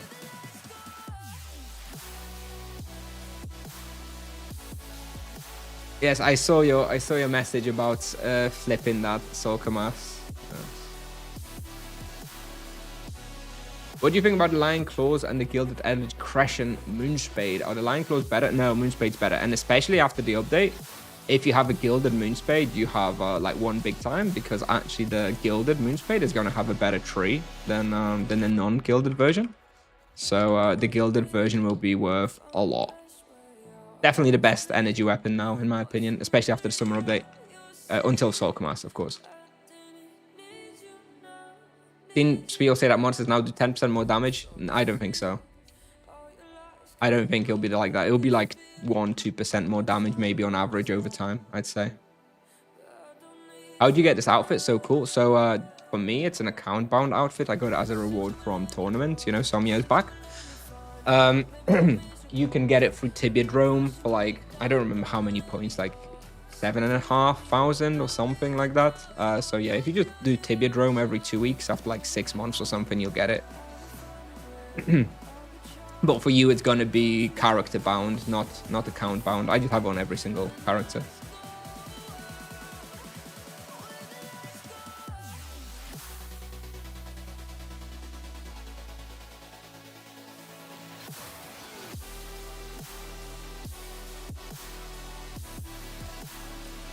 10% monster damage would be absolutely huge. Like, people throw around percentages really without understanding. Like 10% damage increase on the monsters, if you think about it, would be like a reverse dodge. Like, dodge gives you 10% damage reduction on a monster. So giving monsters 10% more damage would be like taking away a dodge charm on the whole respawn, which is just huge.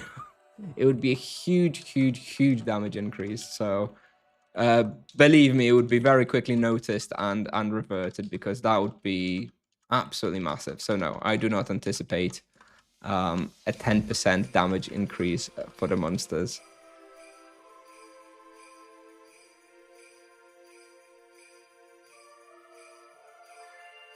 $12,500 points on Tibia Drum. Okay, yeah, so a little bit more than I remembered, but yeah, I never had to get it because I always had it.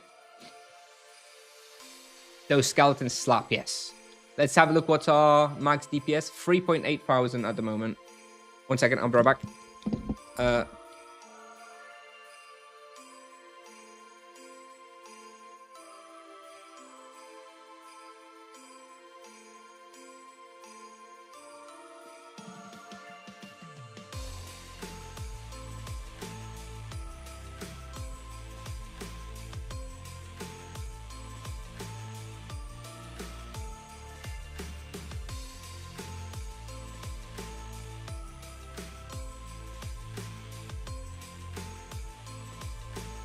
All right, I'm back.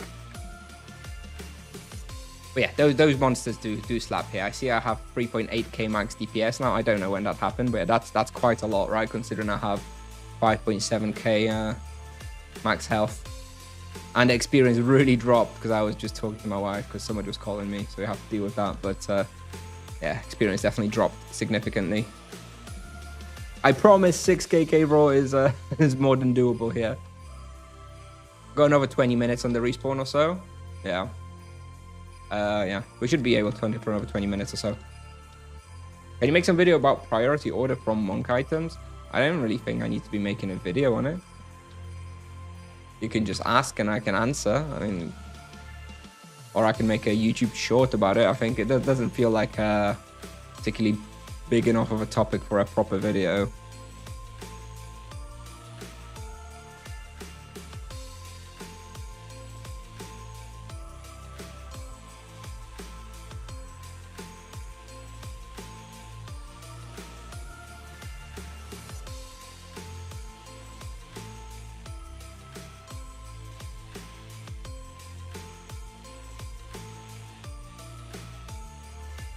If we assume every... Oh. Acronite. So the prime sub. Thank you very much. Appreciate it. Thank you very much. If we assume every monster has a different probability distribution for damage, I had a 1% chance a high roll affects every monster differently. True. I kind of doubt that they all have... You know what? I don't know. Yeah, you might be right. You may be right. I kind of feel like they probably don't all have a range. I feel like they all have like an average damage value and code, then that then is multiplied by a certain roll. But like, you know, I don't know. I don't know what the formula of Tibia look like. But yeah, you could be right. You could also not be right, and maybe, you know, every monster just has one variable in code, which is like average damage, and then that gets automatically rolled by a certain amount. Or maybe they have a range, lower range, upper range, like you're suggesting. But kind of impossible to say without seeing the source code, I guess. I guess we could tell if we looked at the leaked source files from like many years ago. That probably hasn't changed.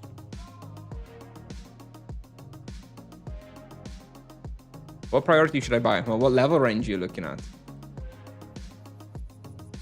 You mean all items, only best in slot from 600 plus, or are you looking like 300 plus?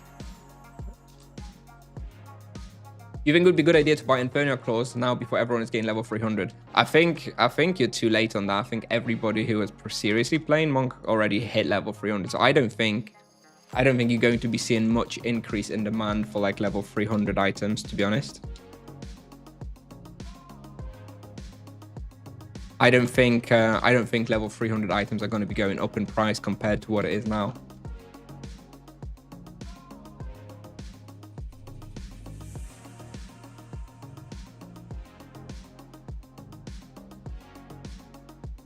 Well, of course, if you want to be safe, you can buy stuff, right? It also feels nice to have the items instead of worrying about getting them at like level 299 or something, right? They're not as available as all other items. If you're level 200, you probably got time, right? But I would be start thinking about it by the time I'm like level 300 or so. Sorry, by the time I'm like level 250 or so, I would start looking at getting those items.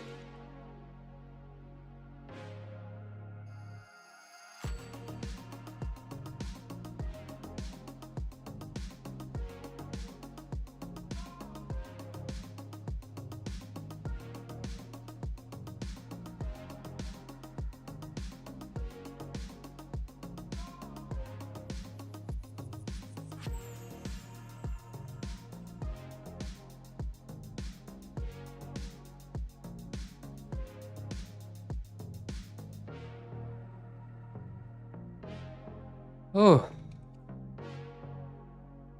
Something else that's nice about this respawn, kind of underrated, I guess, but the loot is not very expensive, so you can just, not very heavy. So you can just get here with like fully capped supplies and you can just hunt here for hours. Obviously, I haven't moved in like almost 2 hours, so it's nice being able to hunt like that as well.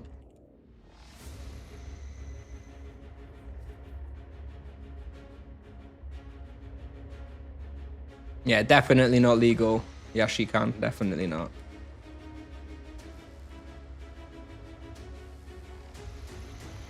If that was picked up by you know, Battleye or whatever, then that is a ban.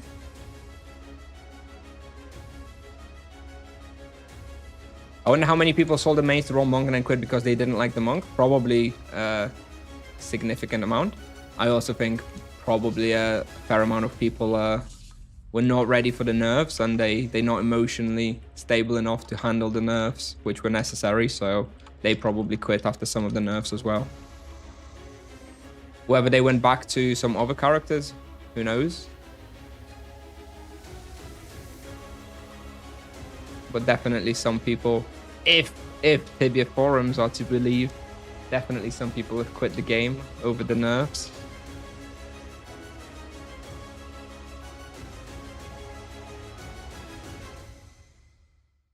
I'm on 350, and I have like 15 KTC to buy monk items, thinking about 400. Okay, so in Europe, in my opinion, I would get the coned hat, the level 400 hat, the level 400 ring, and then I would start saving for Soul Kamas.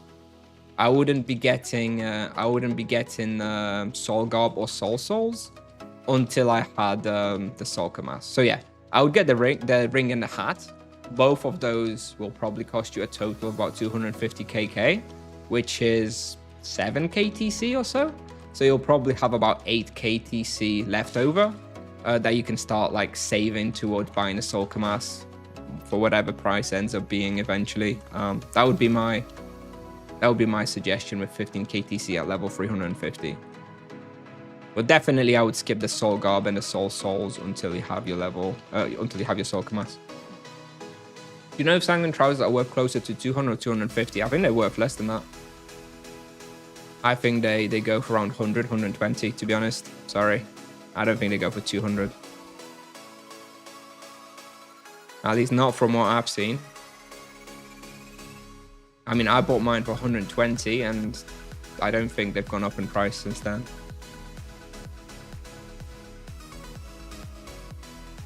I haven't like really looked into it or checked, but I'd be surprised if they were 250 or 200 already. Maybe 150 I could see. 205 last one on Nevia. I think that's high.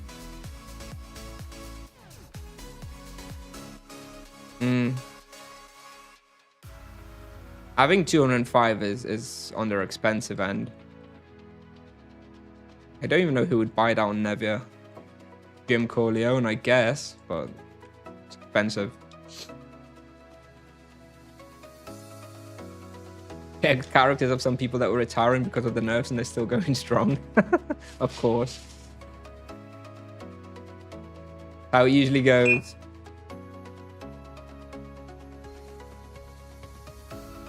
They threaten the nerfs, but then they can't get enough. Sorry. There was a loud noise, I think. I don't know if you guys heard it or not.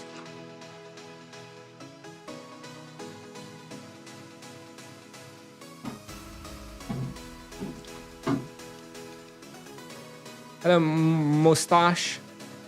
How did you get that skill? What, fist? You talking about fist skill? I don't have like a particularly high fist skill. I think I have 110.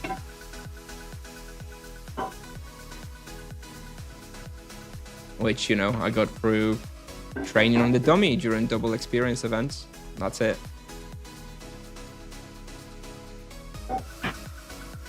And the rest is from gear, you know?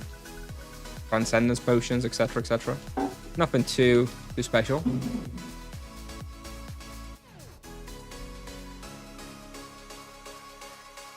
If there is more nerfs coming, do you think it will be after double experience weekend or a bit further out? I think further out.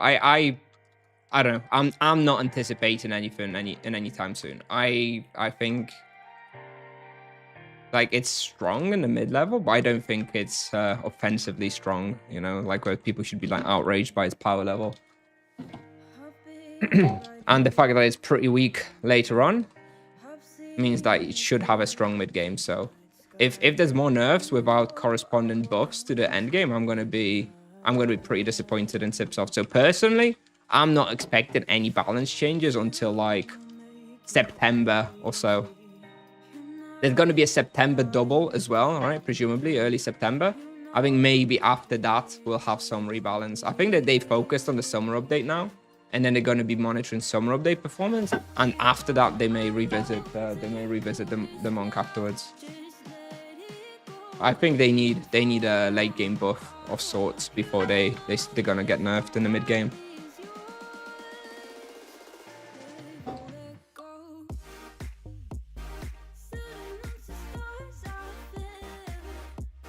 Yeah, my Brocos. And does summer update start? We don't know. 14th or 21st, probably.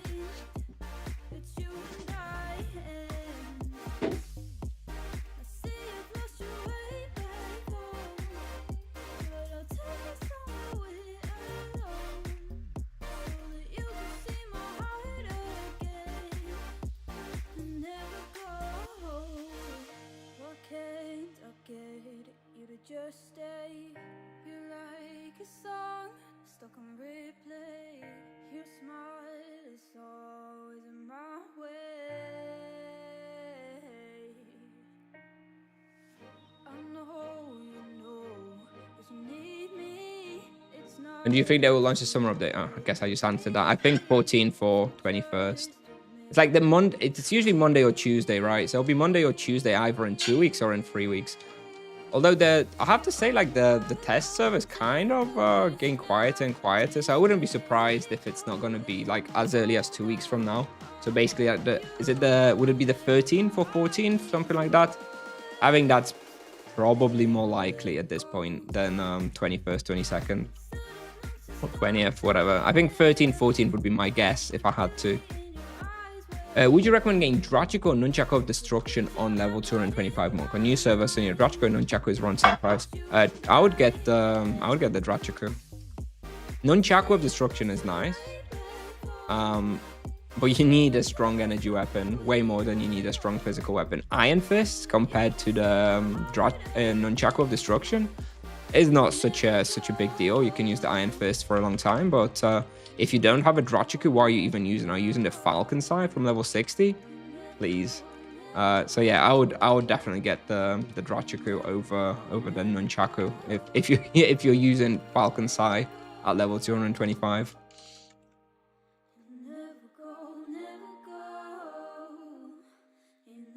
Normal side, yeah. Sorry, normal side, yeah. The traditional, whatever, the level 61, right? Yeah, whatever it's called. All right, level 532. We picked up our 4th level of the day, so that's the goal. I'm trying 4 levels a day, so I've already basically reached the goal for today, which is in line with the fact that I have 6 minutes of stamina left and no more boosts, and about to run out of the EXP prey. Probably won't be getting any more levels today. Is this Tibia actual servers? Yes, this is what you may call retail or global. Yes. And this is the new vocation called Monk, the 5th vocation of Tibia, which was released in April of this year, so 2.5 months ago.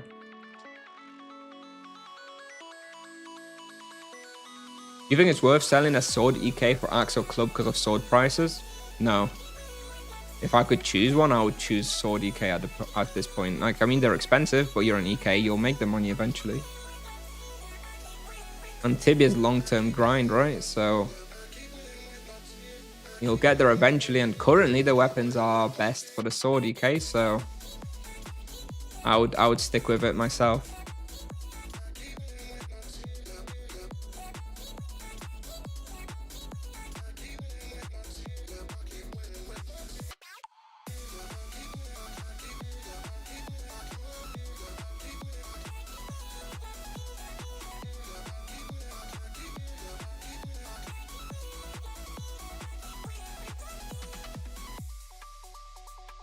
Have you tried Razor Tartarus? No.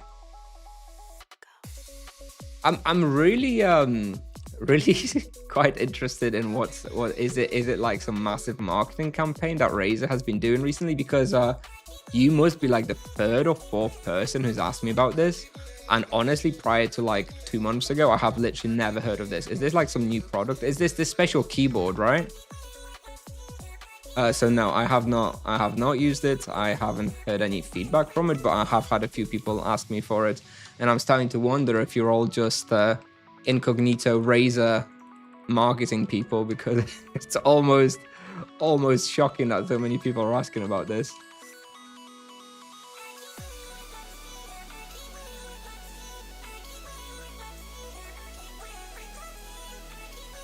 No, I haven't used it, so I'm afraid I won't be much help here.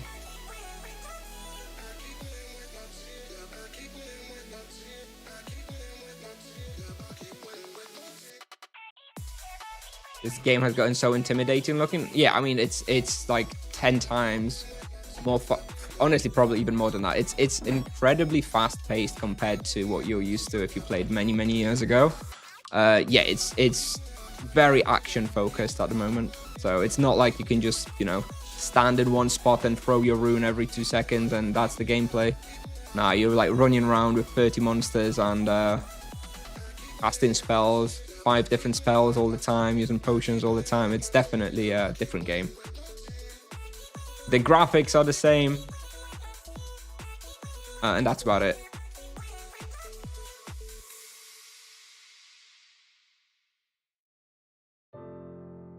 Are you spending any real money on Tibia on this character? No, I have not had to spend any of my real money on this character so far.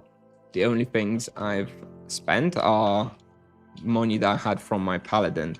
So I guess, you know, that money had to come from somewhere. If I was starting the monk from nothing with no outside investment, then obviously I would have had to spend a lot of money to get to this point. But like for me personally, I had enough of a budget that I haven't had to spend any money at all on this monk for now. And you know, if I were to sell the gear that I've bought over the months, I would come out with a big profit because the prices have increased so much. So pretty happy.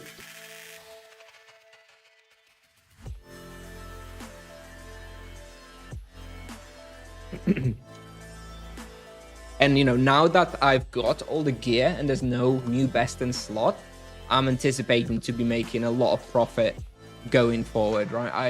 I think I'll be saving a lot of money every month from like the profits that I can make on the monk. I don't anticipate spending any real money. I've got my greater gem fully upgraded, you know, that's a big cost. I've got the only other cost that I'll have now going forward is you know, dummy training, right? Every 2 months when there's a double, I'll spend probably 60 to 70 KK to train on that double, and that's it. But I can probably fairly easily save for that as well. So yeah, I'm not expecting to ever have to spend any real money on the monk.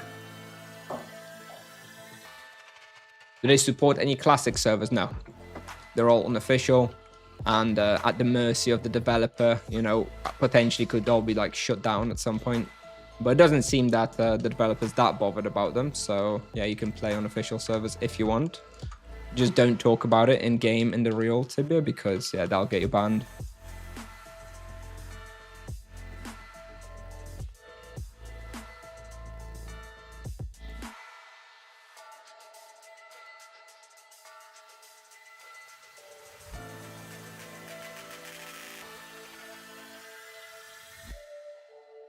Lion Claws or Inferniarch? I prefer Inferniarch. Lion Claws are more defensive. Less experience, but better survivability and sustainability. If you're a noob, go for Lion Claws. You're probably going to have a better time. If you know what you're doing, go for Inferniarch. Original question. I bought Enchanted Marud Rebrush, but only lasts 2 hours. Do I need multiple, or how do you go back and recharge? That's a cute question. No offense. Yeah, you can recharge them at the Adventurers Guild. You can go to the NPC that's by the reward box. You know, when you kill a boss and you've got the treasure chest, reward box, whatever, there's an NPC right next to that box that recharges items like that. It costs 2 silver tokens to recharge the Marud amulet. So basically, it costs 1 silver token per hour of usage. Or, you know, around 50k or so, depending on the silver tokens prices on your server. Not effective to go back every 2 hours. No, it's not. That's why I have 2. That's why I have 2, and that's why I have 2 Ethereal rings as well. Same deal. Yep, I suggest you have at least 2, indeed.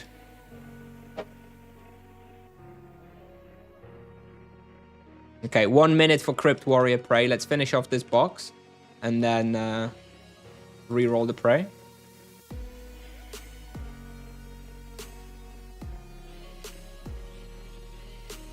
So we don't accidentally roll over.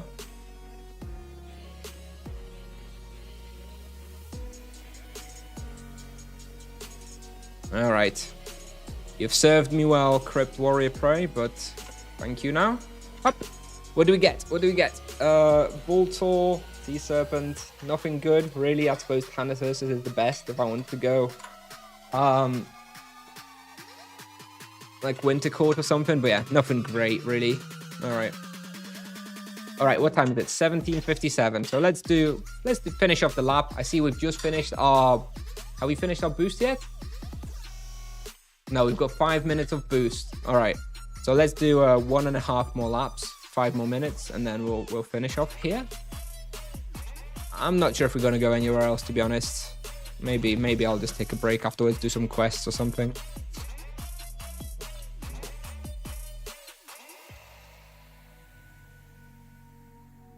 You bought a 13 SQM house for 50kk. Let me guess, Antica.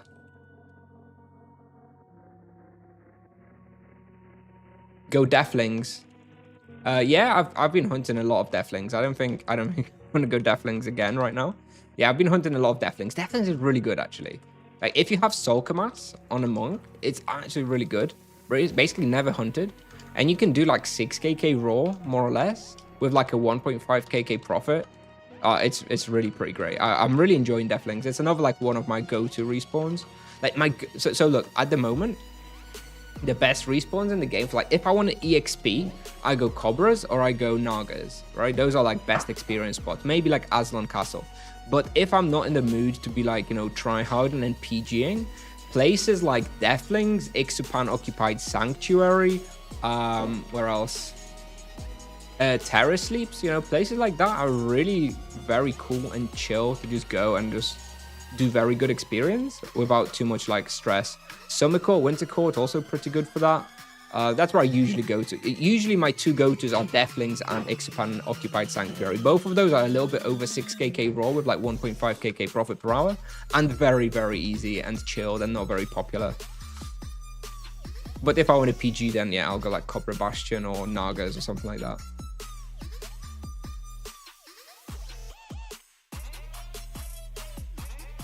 Sakura, okay. Oh yeah, Antico Sakura. Should have guessed. Można try pisać po polsku? Yes, of course you can write here in Polish. I'll only answer in English, but you can absolutely talk in Polish. There's no problem.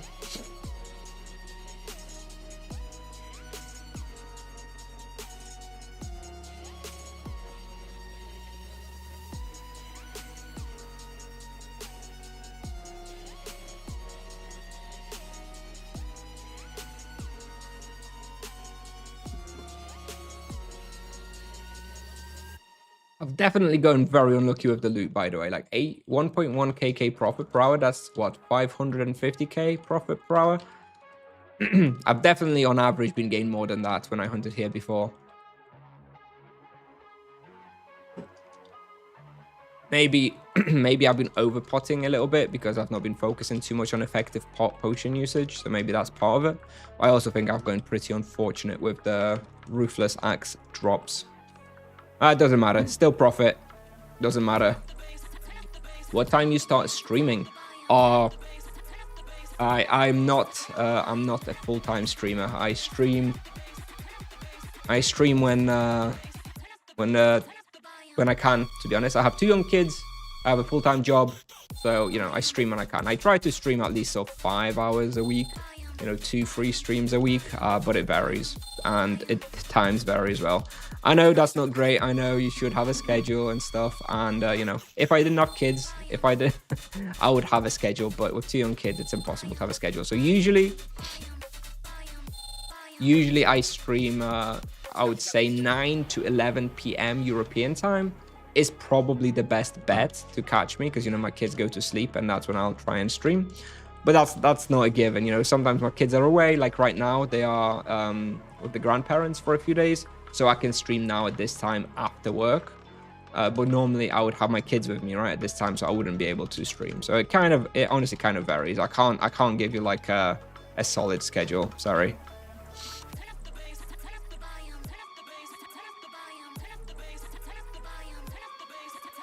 Will you continue Mage 150 plus, guys? Yes. As soon as I complete my monk content, which, you know, I'm actually slowly, you know, inching towards, I will go back to the mage content. I think we probably like a month and a bit away from being finished with majority of the monk content. So I expect sometime in August, we'll be back to mage content and reviving that series and finishing that off all the way through to like level 500 and stuff as well.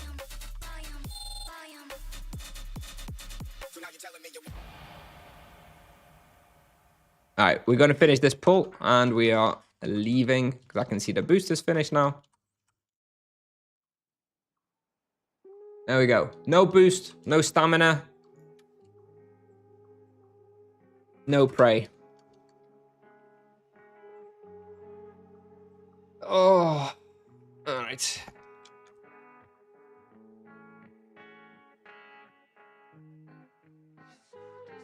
Kusnier, my friend, where should I go during double experience weekend as a 220 monk on a crowded server? All meta places will 100% be too busy. I think, yeah, you just go for Benuta. Benuta may be okay. This is Sakura, right? You just said you're playing Sakura. I think you may be able to claim Benuta -6, Benuta -8, maybe, Medusa Tower. You know, those are relatively popular, but not like insanely popular. You could consider doing access for Secret Serpent and Oromond. Like, that's a pretty good respawn that you can hunt pretty effectively.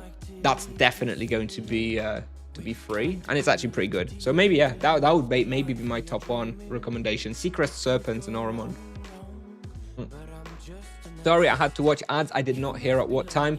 The answer was that I basically can't have a schedule because I have a full-time job and I have young kids. So I stream, honestly, when the time allows, which sometimes is in the evenings. One of my kids are in bed, like 9 till 11 p.m. Sometimes it's after work if my kids are not home for whatever reason, like right now.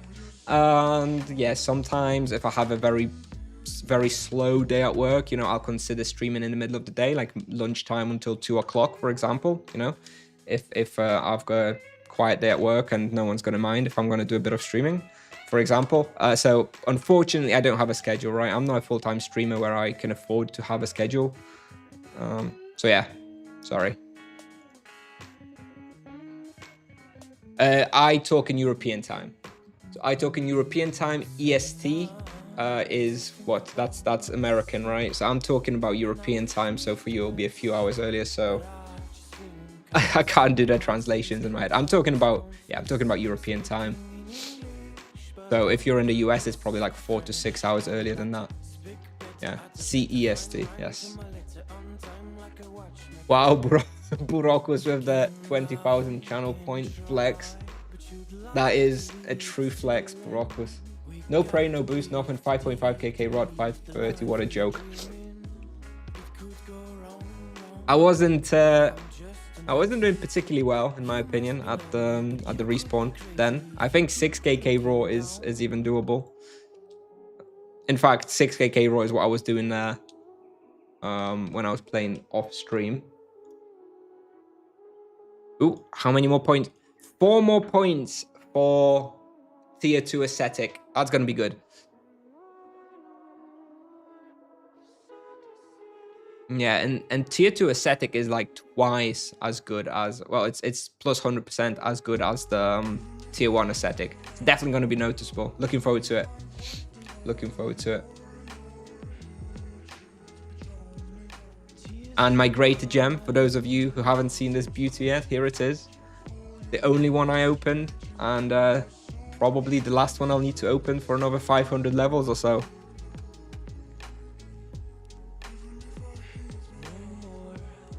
Cost a fair bit to upgrade, unfortunately. Because greater gems aren't cheap. Alright, so what time is it? 6 o'clock. What do we have here? I have a Cobra Vizier that I kind of want to burn through. I have a Deathling Spellsinger here and nothing here. I think what are those for? What, those? Gems, those are that's part of the Wheel of Destiny. So you have the Wheel of Destiny with like your perks. I don't know how much you know about this. This is basically some customization to your character, and you can slot randomly rolled gems. So you open gems, you pay some amount, you get random modifiers. And I got this one, which is actually like incredibly good, very, very good. Has a, like, yeah, if you don't know much about it, you're just gonna have to trust me that it's very, very good. And I got it with my first try, which is very lucky. And yeah, I just used that in my wheel right here. Very, very good. Yeah, I think I'm probably not going to stream anymore now. I think I need to go and have some dinner and then maybe do some quests. I have a whole list of quests that I want to do after double. I don't even have library access, you know. I need to do library access. I'm actually supposed to be hunting library on Friday. Which is what, 3 days away. So I need to finish off library access. I have some of it. Like I've done the section in Heist Museum. I've done the section for Oberon, obviously, but I haven't done like True Asuras. I haven't done Broku. I haven't killed Broku. I haven't done the Darashia section. So I need to do this pretty soon. I need to do Ingol access as well. I want to start trying Ingol Mega Dragons. The tasks for that quest are a bit of a pain in the ass. What is it, 20 years a cook or something? No, is it? And whatever, that quest. I don't even have Soul War access because I haven't finished Grave Danger. I'm on Fire boss. So yeah, I'll be doing a bunch of this after double experience, I think. Wheel is the most customizable piece of the game. Yeah, it is. It is the most customizable piece of the game, and it's not all that customizable. It's still pretty rigid, all things considered. People usually do go for the same things. It's sad. It's kind of sad that this is the most customizable part of the game, but you know, it is what it is. At what level you start using that part of the wheel? I mean, honestly, the wheel becomes good / usable as early as level 100. At level 100, you have 50 points and you get your first gem slot. And then you want to start opening your first gem. So level 100 is when you want to start thinking a little bit about the wheel. But honestly, from like level 300 is when it really kicks in, when you actually start getting some of these big perks in the quadrants that you see. Yeah, that's from like level 300 onwards. Are you making a team to do library access? I might be interested. If you prefer solo, that's okay. Nah, I'm just going to do it solo. I'm just going to run through it. Like, I'm not interested in doing a team thing. It slows you down massively. I'm just going to finish the stream and I'll probably just run through 20 minutes and I'll have the library access. It's not worth it for me to be trying to do as a team. Sorry.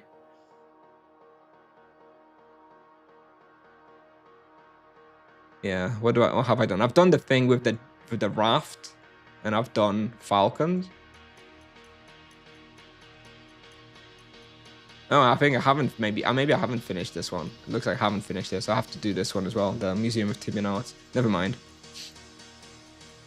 Yeah, I'll do it all soon. All right, I think that'll be it then. I think the 2 hours of Crypt Warriors is probably all we're gonna do today. Yeah, no more stamina anyway.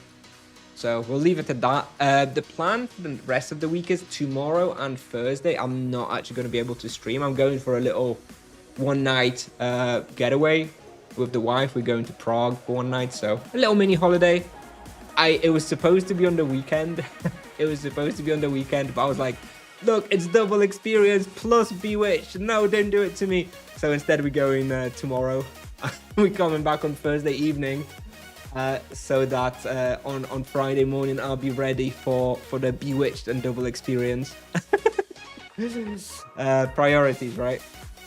You will hunt solo in the library? No, I'm actually going to part of a team hunt to Ice Library if we can get it anyway on Friday. Convinced Rune worked on wife, indeed. So yeah, basically won't be streaming tomorrow, won't be streaming on Thursday because of that. On Friday I do have work, so I won't be streaming like in the day, but I'm expecting to stream on Friday afternoon and probably starting from 4 p.m. European time. If things go well, all the way through to about 10 p.m. So probably going to have a pretty long Friday afternoon stream. And then we're going to have an early Saturday stream as well because my kids are away until Saturday afternoon. So Saturday morning, you know, around server save, I'll probably log in and do a 3-4 hour stream then as well. So yeah, for the rest of the week, you can expect me Friday afternoon and Saturday morning. So as always, thank you everybody for being here. Let's just, and yeah, see you then.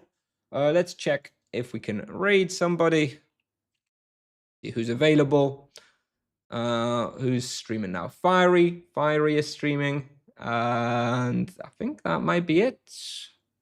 Must feel good to have level 100 convincing. My greatest achievement. Yeah, Fiery is streaming.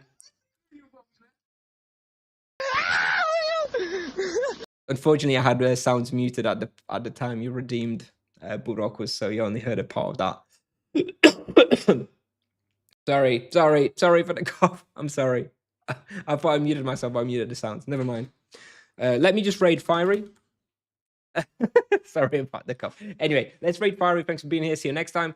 And what are the items next to your fan site item? So this is a CM token that I received as part of the fan site stuff. This is an arcane insignia, which is also fan site stuff. And this is an armillary sphere, which is the fan site item of tibiamaps.io. So this is also a fan site item. Anyway, yeah, thank you everybody. See you next time. Let's raid Fiery. Bye-bye.